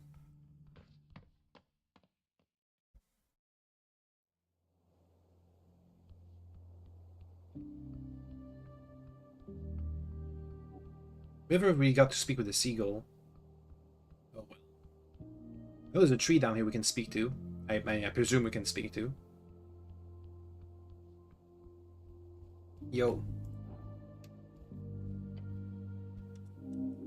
Speak with plant. A massive tree then erupts into song. A song about roots held deep in tales made tell. Of wet men scraping up on the earth until the shapes grew narrow and sharp. Try to say anything. The song continues about the heavens above and the caverns below. Goblin companion appears stunned by the primal experience. From all of this, you collect but one grain of actual information, one of a deep and harrowing fear. If you plants within 30 feet of you with limited sentience and animation, given the ability to communicate with you and follow simple commands, you can question plants about events in the spell's area within the past day. The plant creature is in the area, you can communicate with it if you share a common language. It whispers once the song assumes, "Beware the cursed man! He who walks with claw and fire does not know his god, despite his delusions." He who walks with claw and fire. The voice stops. Somehow you know this will help a lot in the future. Guiding roots, deep, tangled. He does not know his god despite his delusions. The spell's still active, I got more questions. Oh well. Anything in Sage Leaf's place? You can report. As the Sphinx. What about the... wait. Let me go to the garden.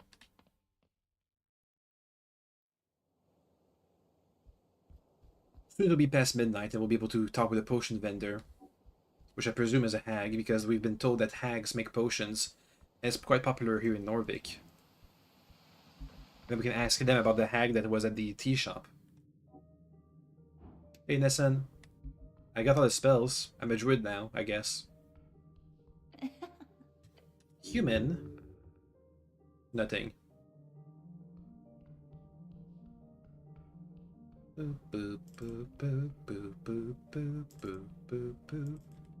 can report to Lady Sageleaf. Yeah, Cleric. I'm ready to report some things. I chat with that mysterious elf. She lifts her head and glares at you. The warden. That one, how do you know? I've already heard from Viskin that they took the corpse. I don't expect them to move so quickly. He told me that Ptinja, the dead elf, was trying to do something horrible. What exactly? He was planning an esoteric attack on the election day to blow up the Temple of Earth. She laughs, flinging her head back. Do not trust a word that bastard is spewing. He's trying to save himself, protect someone else, putting her in as some kind of scapegoat. The Ilms are dangerous. While I do not know the exact involvement in this incident, they are all dirty. I swear, if Warden Culvero pulls up to personally explain how he's innocent, then he's got his filthy hands all over this. Elves. There's nothing in his in my mind. Find out who Culvero is working with. Consider the Ilm. They're probably trying to interfere with the election themselves. Now, who would work with the elves? Good question. Look into it. We will, Lady Sageleaf. Never could you guess who Frank and Frank turned out to be? It was Meriadoc Moonwatch. Snell shakes his head. Out of all people. What a bastard. To be a key witness and then just leave. Typical Silver Spoon Freestrider. Do you have any good to say? He saw a smoking, invisible guy right after the explosion down the crossing. He did? She crossed the throne. That's it. That's our suspect. He also said something. The smoking guy walked into a pillar of yore. He what? She groaned. The damn Freestrider. He's probably high. On his own damn fumes or something. My lady, it might be very, very true. I believe the culprit escaped through a crack in the gate. She squints and silence for a few seconds. The gate of yore. That's an insane claim, Cleric. She would know. She's a dragon. She gives a hard stare at Snell. If this is true, they must be investigated. Speak with Viskin, if you have not. And be vigilant. This is highly esoterical. Good thing we have a Cleric on our side. I'll look into it. The lady takes a deep breath. I'll think about this, and good luck. That's all for now. Let's go back out. That's for Viskin's place. Let's go here.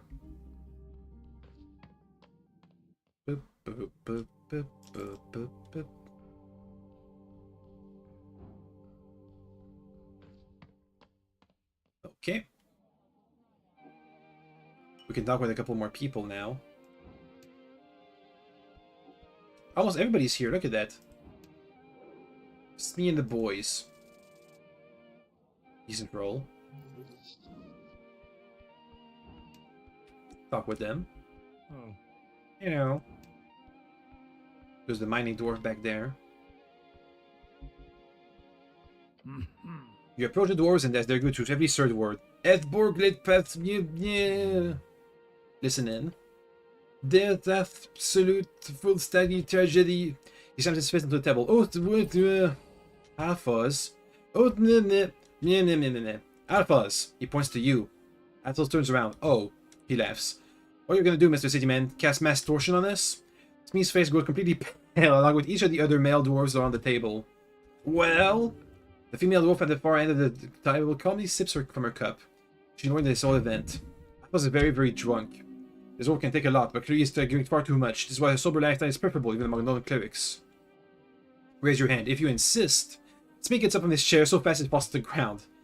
I think it's time for us to go now, Alphas. Bah! Why can't a 4-man let loose at all? It's not that late. He was very, very tired all of a sudden. This is why drinking is a bad choice. You should learn from that experience.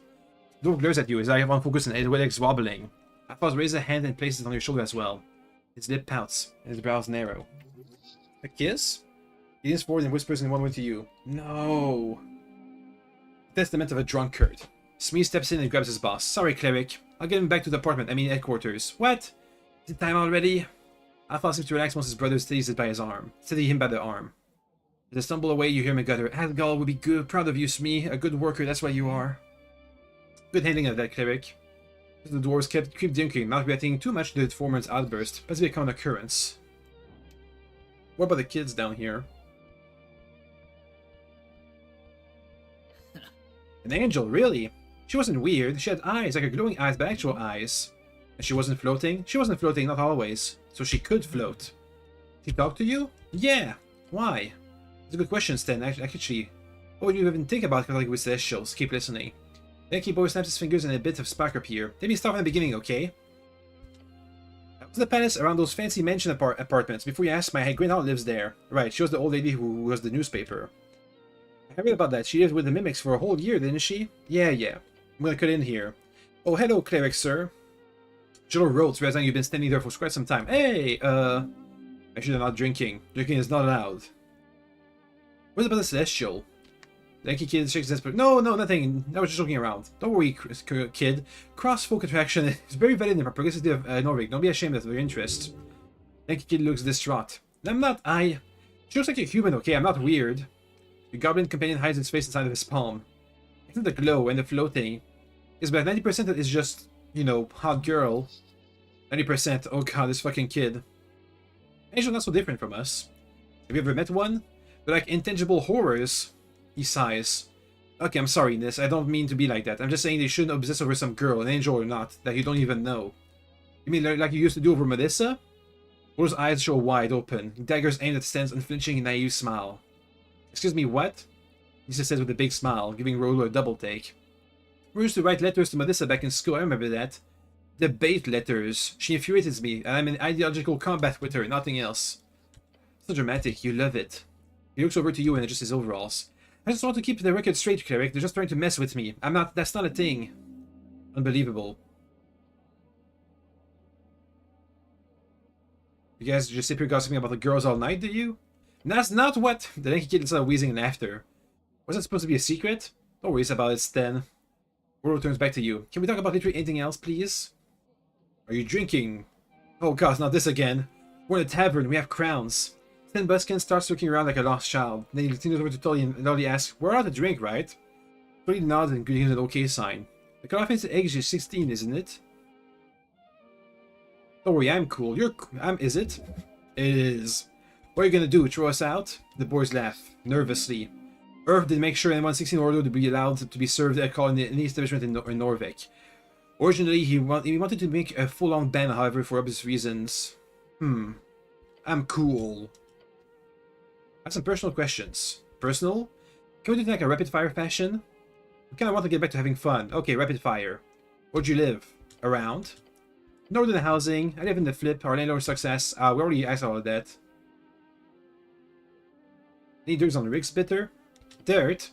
She's way nicer than you might think. I know she donates a bunch of money to the Lady Fair Church. Likes a lot. Interesting. Thank you for spilling all your secrets. I have actually been secretly placing you under the zone of truth spell all along now. You like the music in here? It's really good. What are your views on the Bone Purge? The anti-zombie law? Yeah, it's good. I kept his job thanks to it. He almost lost his job to a zombie? It was a skeleton, but whatever. Okay, let's get out of here. About the mining dwarf. Yeah. Cleric of Norvik. The dwarf's glowing, smoldering eyes together is bows before you. Lovely to see you. Me and Romulus were all taking a little break before we head back to Vabi. Hello. He's somewhat inebriated. The pickaxe? Oh, that thing. Yep. Doesn't quite work. What are you voting for? This is the subject, but I'm leaving Asgard. My goal is free service since they got that one hell of a program planned for prioritizing adventuring and delving across Ascani. But then again, I don't really believe myself to be such a winner in the Golden Heart world. If you catch my drift. I'm thinking... Agrarian. Oh. Some holdouts still, eh? Well, good for you. We'll see. There's still some time until Romulus and I have some thinking to do. What kind of dwarf are you? I'm another dwarf. That's where the glowing eyes come from. We're descended from Azers, and distant cousins of exiled Asgard's dwarves here in Norvik. Everyone calls this kind dark dwarves, at least in the hills. Dark dwarves? Is there a dark dwarf? He looks at you in silence for about 10 seconds before breaking with a groan. Where I'm from, you get smacked for saying something like that, but I get it. We're grayer than our surface skin. Time for a lecture. When Asgard fell in its underground empire reverted to its original highborn shape, his followers were exiled to the surface. That's where the dwarves are in Norvik, the exiles. Then we got those fancy pants dwarves who took over the fallen empire. The Empire Dwarves. Then there's us. That's how it's called dwarves, but we're Underdwarf. In our own terms, Glodendetverg, which means something like Smoldering Dwarf, I believe. That is a better description. To an adventurer? That'd be a decent term for it, though some veterans would give me crap if I tried to label myself that way. I would be around a few laps. Like where? Mostly city below. It's less interesting than it was in my father's time, back during the real dungeoneering. Back when it didn't go venturing all the way to Tolstad to the Forges of the Furies. But there's still a few crevices to crack open right near the city. I'm sure you've noticed yourself down there. Even in a top-level area like Tolstad's below, there's still a few secrets. I did join an adventure to the Burned Coast one time, just to the outskirts, of course, some kobold-held ruins. Where are you from? My home is in the settlement of Stenstrup. You haven't heard of it. Tell me more. Not much to tell. Stenstrup is small and peaceful. I get back there once every other year or so. Then sometimes they want me to stay and join the mining corp. How'd you end up here? In Norvik? It was my business trip originally. I joined in one of my uncles in the Delve. That got me hooked. Ended up sticking around on the third trip. When are you leaving? He asked. Depending on who wins the election. But really, I'm a bit of a lost soul. At least until I find those lost mines, then I'll be set for life. Try to pet Romulus. The rust monster snaps at your fingers, and Eskel gently pushes your hand away. Stay at a distance, Cleric. Okay, what about the Sphinx? The Sphinx needs to sip from the thingy. I need help entering the Pillar of Yore. That's not a request I expect to hear today. May I ask why? I got to the tea shop.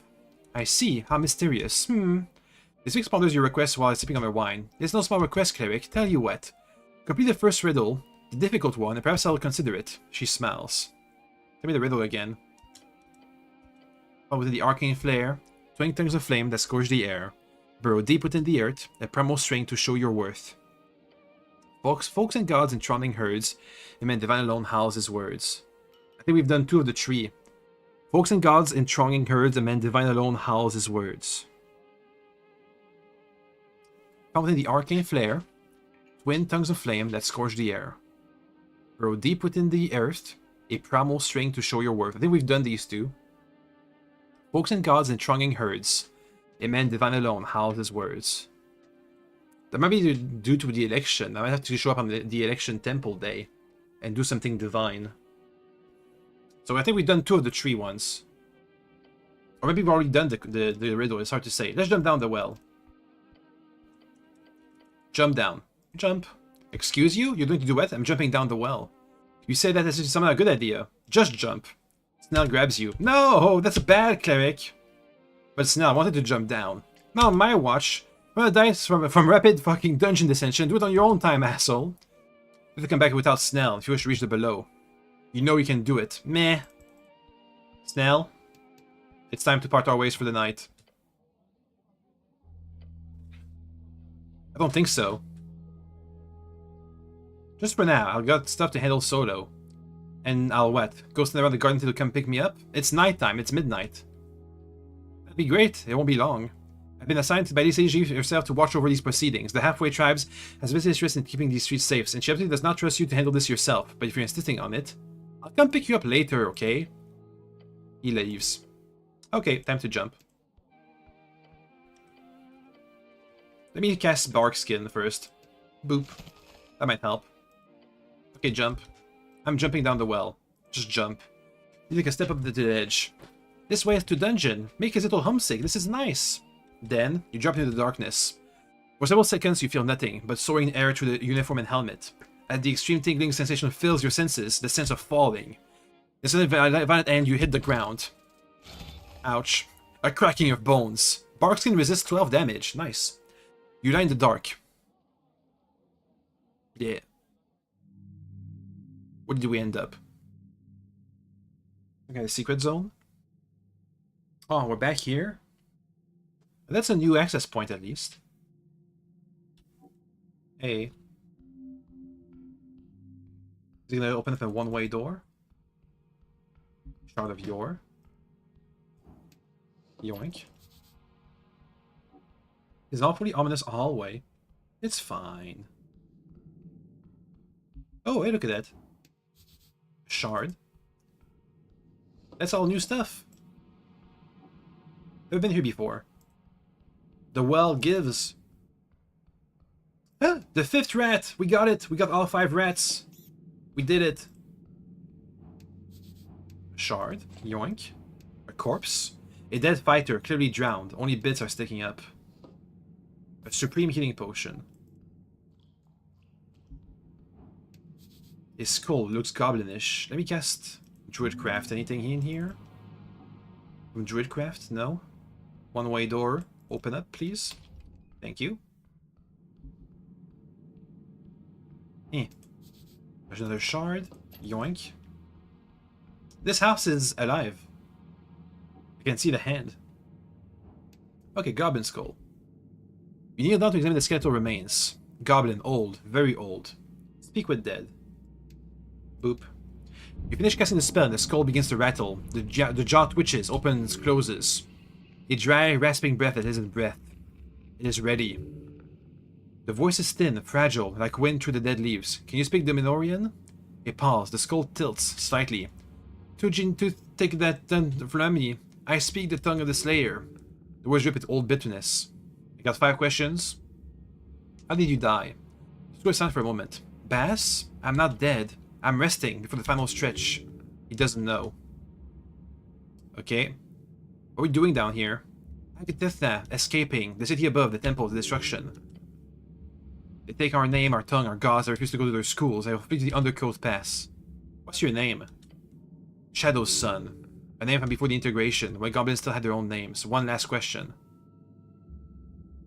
What happened to your people? I already know. What do you think of Earth? I already know. Do you know the path to the Undercoast? I knew the way. Past the Hall of Fire, the trap corridor, there's a hidden door in the wall beyond. Press the 3rd stone from the floor on the left side. It opens the deep path. Okay. Let's speak with his hand. A shadowy, foully arm, strange magic. Claws dressed in shadow. You find yourself standing between the legs of this strange wooden hut. They move, the long razor-sharp claws stepping the stone, their surface nothing but darkness and some foul spell. Do not appear to react to your presence too much. Pet it. You give the right leg a few pats. It doesn't seem to react in a meaningful way. Hey there, Claw. You can't talk, I assume? Anything I can do for you? Doesn't say anything. Lisa's freelance haggery and divinations. Oh. Is it the hag that was at the tea shop? Hello. Lisa's place. Yoink. Hey, a cat. The person looks consumable, like consumer grade. A black cat. I have a speak with animal prepared. A spell slot. Hey, Sir Triban, up on the bookshelf nestled between dust tomes and jars of questionable origin sits a familiar black cat. The hag sits her cauldron nearby, humming something off-key. Lisa, youngish hag. The cat from the garden. He still fixed without admiration. That's what you got here, Sir Triban. The cat does not deign to respond. He thinks it's beneath him, his offers, but he won't leave, so... Speak with animal. Any info I can get off from the hag? You place your palm in front of your face and whisper, everything is words. Triban's ears flick towards you. Hello again, Sir Triban. I had the beauty to learn to speak thus again. He stretches his claws, extending briefly into the spine of the ancient book. I found my dwelling. How persistent of you. Let us say legendary Sir Triban in his natural habitat. Natural habitat, as some sort of beast to be observed. Since you've been in my home, he yawned, showing off an impressive array of tiny fangs. I suppose you could be a gracious host. Any wisdom for a wee traveler? Do you miss the outside? What do you do all day? I want to know about... Did anyone ever tell you really, really cute? Have you remembered anything else about the fire? No, I do not wish to. Perhaps you know something about the useful about the city. Good rolls. Bring yourself. Time to see if you share something valuable. Sir Triban, such a creature of your wisdom, knows secrets of the city that we brutes have forgotten. Flattery, obvious flattery, but not inaccurate. He shifts on the bookshelf, setting into a storytelling posture. There's something the strays speak of. A tales passed down through generations of Tolstad's superior residents. He means cats. The white man's secrets. Listen. They appreciate your respect. Long ago, before the city forgot its origin, the white man built a shrine. I already know all that. A cat statue? Too bad I already figured all that stuff out. And to pray to the feline goddess, at any point of midnight, a blessing would be received. Why tell me this? Because you asked it, because you're just insufferable in most of your kind. Now I've shared enough. Do this knowledge what you will, and don't expect such generosity again. He's against us up. He's been meowing a lot. You having a good chat? The best, you could say. Thank you, Sir Triban. How about the hag? A wisdom check. We're good. True neutral. A fae. Virtue, the evil means of esoteric reproduction. This is a hag. A hagling, in fact. Not quite so horrible and foul as a true hag, but that is not as always a betterment. If anything, they might end up in more positions of power due to their nature of not being completely evil. This one has lived a wild life you can see in their eyes. The years spent in service, the dreams of a greater life. The bodies left in her wake. This hagling has nothing but the desperate love for life and freedom. At this point, let her have it. She's afraid, deathly afraid, scared. Her new life is being ruined by circumstance. She hides it well, but you know it. She would destroy you if she had to protect her freelancing career. The scent of something acidic hits you when the girl tosses cuts of a red fruit into the cauldron. You have not seen those fruits before. They must be some type of undercoast delicacy. Massive, juicy. Hey, reach for me this thistle, will you? She points towards a bowl on your left. Up on the shelf. It has purple flowers in it. I have the bowl. Thanks. I'm Lisa, by the way, she says while dumping the flowers into the stew. Freelance hag and service diviner. I'd only ask if you wish for a glimpse into the unknown future and fortune of thyself. I have some question about the tea shop. Yeah, I figured. You're the one who stumbled into my very much secret little hiding hole here. Let me finish up the brew. Been working on this for hours. That keeps stirring their giant wooden spoon into the cauldron's goop. So I ask, how do you get down here anyhow? I jumped down the well. You jumped? Wasn't that far. Well, you're an impressive fellow, aren't you? Not often I meet people who randomly decide to jump down into wells. Did you suspect I was down here? I knew you'd be down here. You're some type of cleric, right? Oh, I'm the cleric, yes. She rolls her eyes. Will you do, General? Let me teach you a catchphrase of a famous comedy set during the Coast War. The tea shop, what do you know? She stops stirring. Taking a deep breath, she then glares at you. First of all, I'm not responsible. Not the power to cast that spell of that caliber, not even close. I believe you. She takes a deep breath. Thank you. But you're a very strange person to trust a hag. Even one with such a wonderful puppy dog eyes like myself. Like that. Truly weird. Throw the necklace of fireballs. Her eyes go wide. The one used in the tea shop. Holy shit, she mouths and starts looking around. Are you shitting me? About what? That's insane, the explosion. You knew it was casted by an NOF. No, but it doesn't take a head to figure it out, clearly. That magic can be unstable, sure, but if it exploded, someone did it on purpose. Something must have happened there, something bad. Someone must have had a goal in mind. But where do you even find an NOF? What was it even in Norvik? I'm sorry, I don't have any good answers. Tell me about the elf. She freezes. Her eyes are stuck on the cauldron. She does not lift her gaze. After a few seconds, she opens her mouth. So she's dead, Lisa. How did you know the elf? Pinja knows everyone. She quickly closed her mouth, a flood of emotions. She knew everyone. A twinge of pain in her heart. She was a conduit between party lines. The Asgulls liked her, the Freesiders had deals with her. The city, she was a part of the outreach, an ambassador, basically. So obvious she had the words with the government as well. What about you? I knew her, like most. Met her at a gig. I was guarding the butler of a magistrate, some blonde brat. Now, Pinja, she could talk to anyone, and she did. So I was an exception. She was a friend, a good friend. Just a good person in general, at least at first. At first? She became an information broker in Sicily, meaning she sold out her friends left and right, including me. The Asgard released an entire series of articles about the recruitment of illicit, esoteric crimes and reads. Some of it bullshit, some of it very, very true. I almost ruined my career, mainly because I was quoting the articles directly. Anonymously, but that doesn't mean much from the Freesiders know everything happening behind the scenes. She bled me, like a hanging out to get dried royally. That she, backstab friends like that. If you want to keep your friends around. She did make a lot of enemies that way, Pinja did. Including you. The High gives you a wicked eye. Yes. I was going to chew her out in that tea shop and that meeting, which is why I accepted the gig to begin with, but she goes quiet. I was hoping she got away. If you hadn't been late, things would have been different. Don't you think I know that? Lisa glances at the pouch on the table. I read the bones that night before. It spoke of dread and doom for those around me. No reason for secreting myself, for now. I've been to drummers a total smuggling operation. What do you think I know? A lot? Just a short laugh. Drummer is an idiot. He wanted extra cash and had a hidden room in the city that the goblins didn't know about. The Freestrider stores contraband with him, some under the table stuff, nothing too serious. They would not trust him with anything too serious. Like a case of fireballs. Like that. Why not? Met the guy? He could have facilitated the situation with the tea shop. Criminal blew up the tea shop. He might be dumb, but he's not the type to do something like that. Then who did? A great question. I've been trying to figure that out myself. The strings only speak of doom and gloom around me. I wonder how I searched, not to mention of illicit fireballing wizards running around. From what you know, Lisa. She nods. It's not much, I promise. A promise which her soul does not keep. Talk? I do a lot of different jobs for the Freestriders. This one wasn't special. At noon, the Toasted Tea Shop. I don't remember its name. Nobody uses the name. I was supposed to be there to barter for an artifact, which went on the city contacts. The necklace. Yes, I was supposed to be there, but look. I know it's auspicious sounds, but you have to believe me. Let me guess, you're fireproof. What? No. Why weren't you there? I was late. You're right, this is a bad excuse. I've been working all morning on setting down Dancer so we could move. The idea was to head over to Ostrograd until the election was over. The Freesiders had some work for me there, but I overslept and I overestimated how long it'd take to pack up Dancer. And be a bit grumpy when I was reducing him. And I forgot to check my watch. I was running late. I was right at the crossing when I heard the fireball and felt a rumble. It was a fireball, I'm certain. That sound, it could have been from a mile away. Why'd you hide then? The girl folds her arms and averts her gaze. I know what I am. Either someone was out to get me, the goods, or the chance I'd be blamed for it. Hags aren't really popular in these parts, any parts really. So I went to Rick's. I got a key to the Sphinx. So I slipped down to the well, set up Dancer.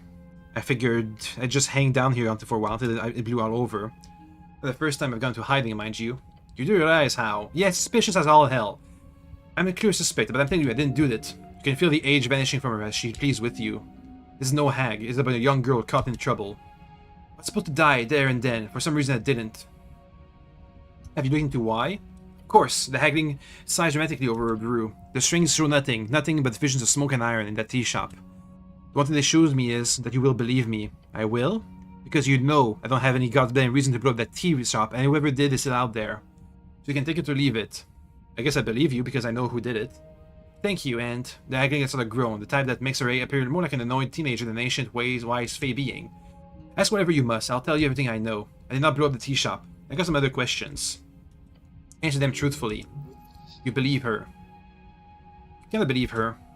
But what can you do? She's obviously someone who has the ability to bring it in anyway. She's cooperating. Talk about the magic. I don't have much time. Divination School of Magic is the arts of reading your string, blah blah blah. Go on. No, that's it really. Did you say your room is a bit special though? What do you mean? Fate. She picked up a giant spoon to stir the spot. From anticipating knowledge to extra-planet excursion, it's clear that Yor made out the world a bit different. If you believe these legends, then magic is supposed to be channeled through webs, interconnected ley lines. Here our ley lines are more like little bumps, nodes, not so connected as much as they bump into each other. Strings that through time Just want to put it, yes. If you want to get more metaphysical about it, the practical outcome is this. If you judge the accounts of the arcanists, divination is powerful and difficult. Some would argue the most difficult to learn. Imagine looking for my own horn here. It's really tricky. I'm a fast learner. So confident. The Haggling tosses some tiny bones out over the cauldron. So they fall, then don't. You see them floating in place above the surface of the sludge. Knuckle bones. She cackles. Perhaps you should attempt to act it yourself. Let's do this. Good! A cleric would actually find this fairly easy. Also a bit of a bargain if you're interested. I'm in need of some resources now. Imagine you have some, so you're able to get your hands on some. Sound like a quest! Yes! Not a big quest, you could call it a minor quest perhaps. I need 5 apples, 3 swamp extracts, 2 quadruple treats, and a maw pie. Pronto. I'll get you these right away. Actually, let's give me apples and a swamp extract. And the cardamom treats. No need for that. It was just a craving. Just give me a maw pie, if you can. But of course, if not, you can still try to read the bones on your own. I tend to read the bones. Yeah. We got it! You stare into the bones, but nothing. No insight, no aesthetic understanding. They're just bones. Unless... Close your eyes. You close your eyes. Now reach forward, above them. Reach to the strings. You see or feel strings. They tingle around the bones, connecting you with the hag. Augury. Far above the bones, the strings appear to fade away, but... they are far. That is fate. The bones read into the string. Weal and woe. Oh yes! Open your eyes. You're met by the sight of a hagling doing a little dance. That's it, you can see it! Not so many can learn so easily, Cleric. I'm impressed. What did I do? You got the vibes, that's what. She hands you a piece of torn paper with instructions on it. Augury. It's not true divination, but it is the divination school. You can think it allows you to see an outcome in the near future. You receive it weal or woe. A good or bad outcome? Yes! So you'll know a bit more certainty what your action will result in. Of course, it sucks getting a woe. That means you'll most likely screw you up with your next activity. I suggest just getting it out of the way, in that case. Biting the bullet, so to speak. That's extremely useful, so I determine my fate, huh? Sometimes, it depends on how you use it. Make sure you read the instructions properly, so you don't mess up with the bad reading, okay? Okay. You don't need knuckle bones? Nah, it's just the fell tire method. My personal favorite. You could do it with anything somewhat weird or fancy. Some people like darts, others throws cards or darts. I knew this one guy who would cut the heads off of chickens and have them run around in a little makeshift arena. Girlfriend, yes, I believe he set up shop in the Verdun somewhere. Terrible person, I hope he's dead by now. Uh-huh. Anyhow, just flip a few coins or something, that'll work fine. Don't mind, I got some stuff to handle here. Anything else I want? Can I make me a wand? She sighs. That wasn't a real offer, you know, but... I like butts. Want to be stink-eyed then. But I can make an exception if you run an errand for me. I'm out of lingonberries. I got one. If you were to get me some, I would gladly share a piece of my current brew to make you a temporary wand. Since you are so inclined into the occult now. Blasphemy. As long as it is not an hexing wand, then it should be lovely to wield. Exactly what you need. Wands tend to help gritty manipulating and people management. What you've heard. I'll get you some lingonberries. Great! If you do, they only need a handful, a dozen or so. Problem is this. I know, I got some. It's okay, I got some. I've already been there, the other coast, right? Oh, you're full of surprises, Cleric. Of course you've already been there. And I have some, actually. What? What did you say so? Just let me go on about it. I skipped that part. She tosses the berries into the cauldron, momentarily causing a green piece of sludge to fly up and then down again. Then Lisa walks over to the oven, taking a small piece of firewood, a twig, from its screeching hatch. Crick and crack, wood wakes to feel. The hagling dips the tip of the twig. Murmur, shimmer, hearts unseal. She drops it entirely into the liquid, lighting it into a blinding flash. Touch it once, touch it twice, I know what you conceal. Looks evil.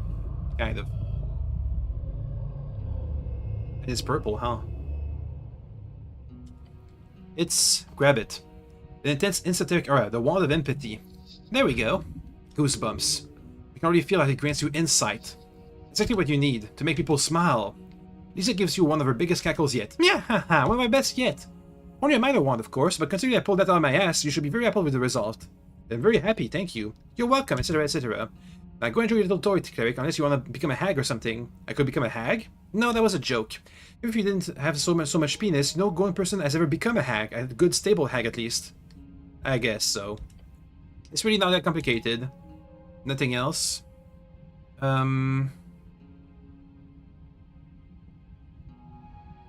You wouldn't happen to need any milk, would you? You have milk? On you right now? I could have, for the right price.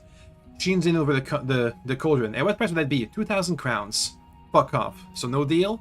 No, Cleric, no deal. Sad. If I had been smarter about the price. Oh well. Let's get out of here. Oh, wait, wasn't there a thing? Eh, whatever. We got what we needed, I think. Right? The Elven connection's done. The hag is done. Divination is done. Yep. That road is done. Damn. They took her, just like that. The chandels of the Mender's court reach far. You can learn something from this. You sure can. You see the shit-eating confidence on the elf's luscious lips? That was the face of order. A foreign order fully in control. It was breathtaking. I didn't believe a word he was saying. And he said them to your face with complete conviction. But why else would an enemy warden, fancy word for ambassador, stand there in the middle of the night speaking gibberish with some inane cleric? You have a damn good reason to show up. And considering they took the corpse right afterwards, they know exactly what you're doing. It was a highly calculated move to tell you those things. To blame the dead elf, to clear themselves of any wrongdoing, to sneak away in the night with the biggest piece of evidence, before anyone with real authority could get their claws on it. Most importantly, before the press could get in on the scoop. You need to learn something from this. Get yourself close to the Twinkie elf's level. Why? Because the ladies will like it. Sign me up. Illusions of grandeurs can take a man far. People tend to get swept up alongside it, like little winds swaying in the wake of the great tempest. Alas, words are wind. They too fade as the storm turns to gale. Do not build your empire on words alone. Ilm did not. Remember the tale of the Mender. It was told to every child.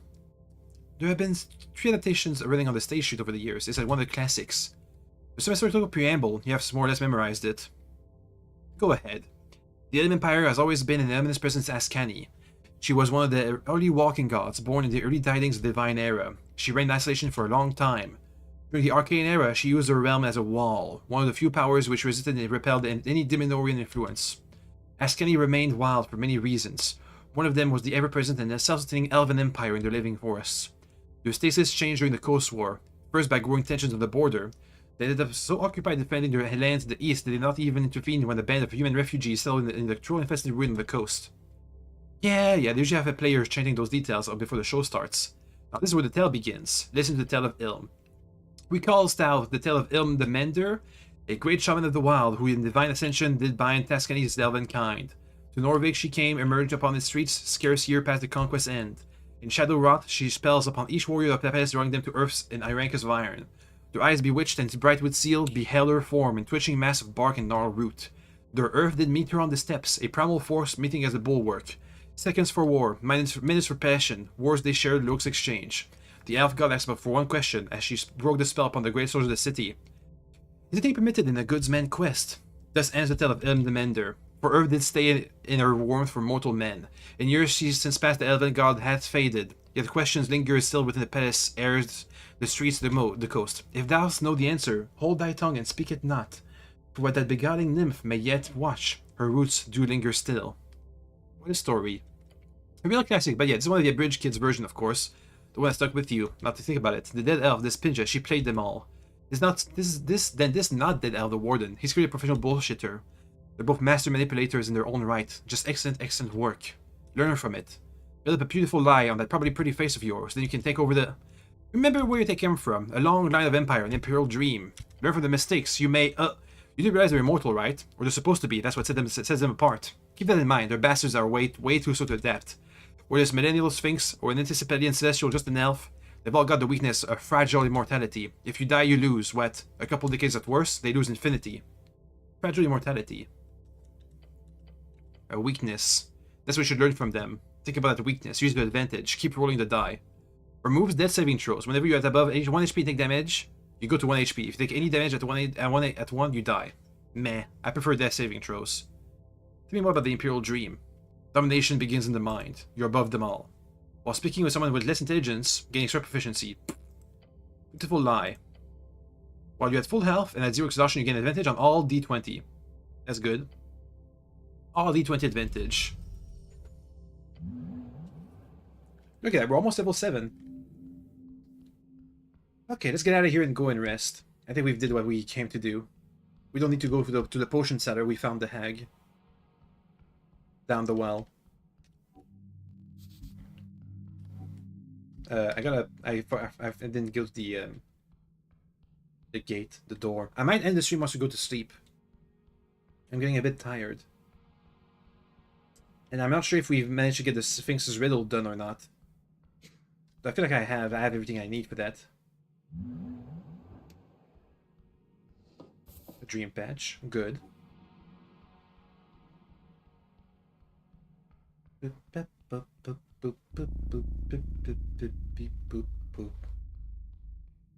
Let's go to election day and look at the temple. No, I think we're gonna get a bunch of stuff happening on election day. I think I might have to look up how to find the riddle's answer. Yeah, I'm not sure if I want to do that. I mean, I can't really get. I'm going to do it. So if I'm blocked from doing it by the day, then I'd like to know now. If I have to do something, then yeah. Let's see.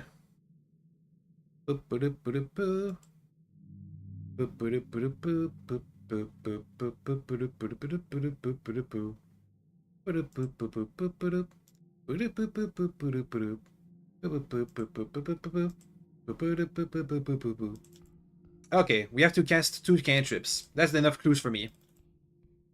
We can go and solve the riddle tomorrow.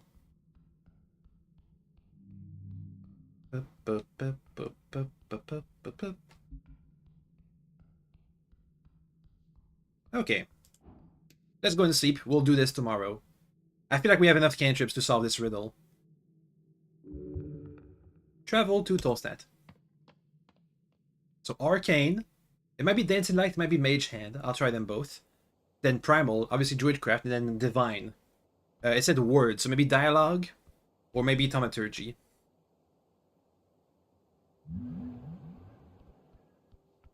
Let's get the heck out of here. And sleep. That'll be the end of the stream for today. We'll finish. I think we'll wrap this up on Wednesday. Good day. We'll wake up late, but so be it. We got enough time. Let's go to sleep. Take a long rest.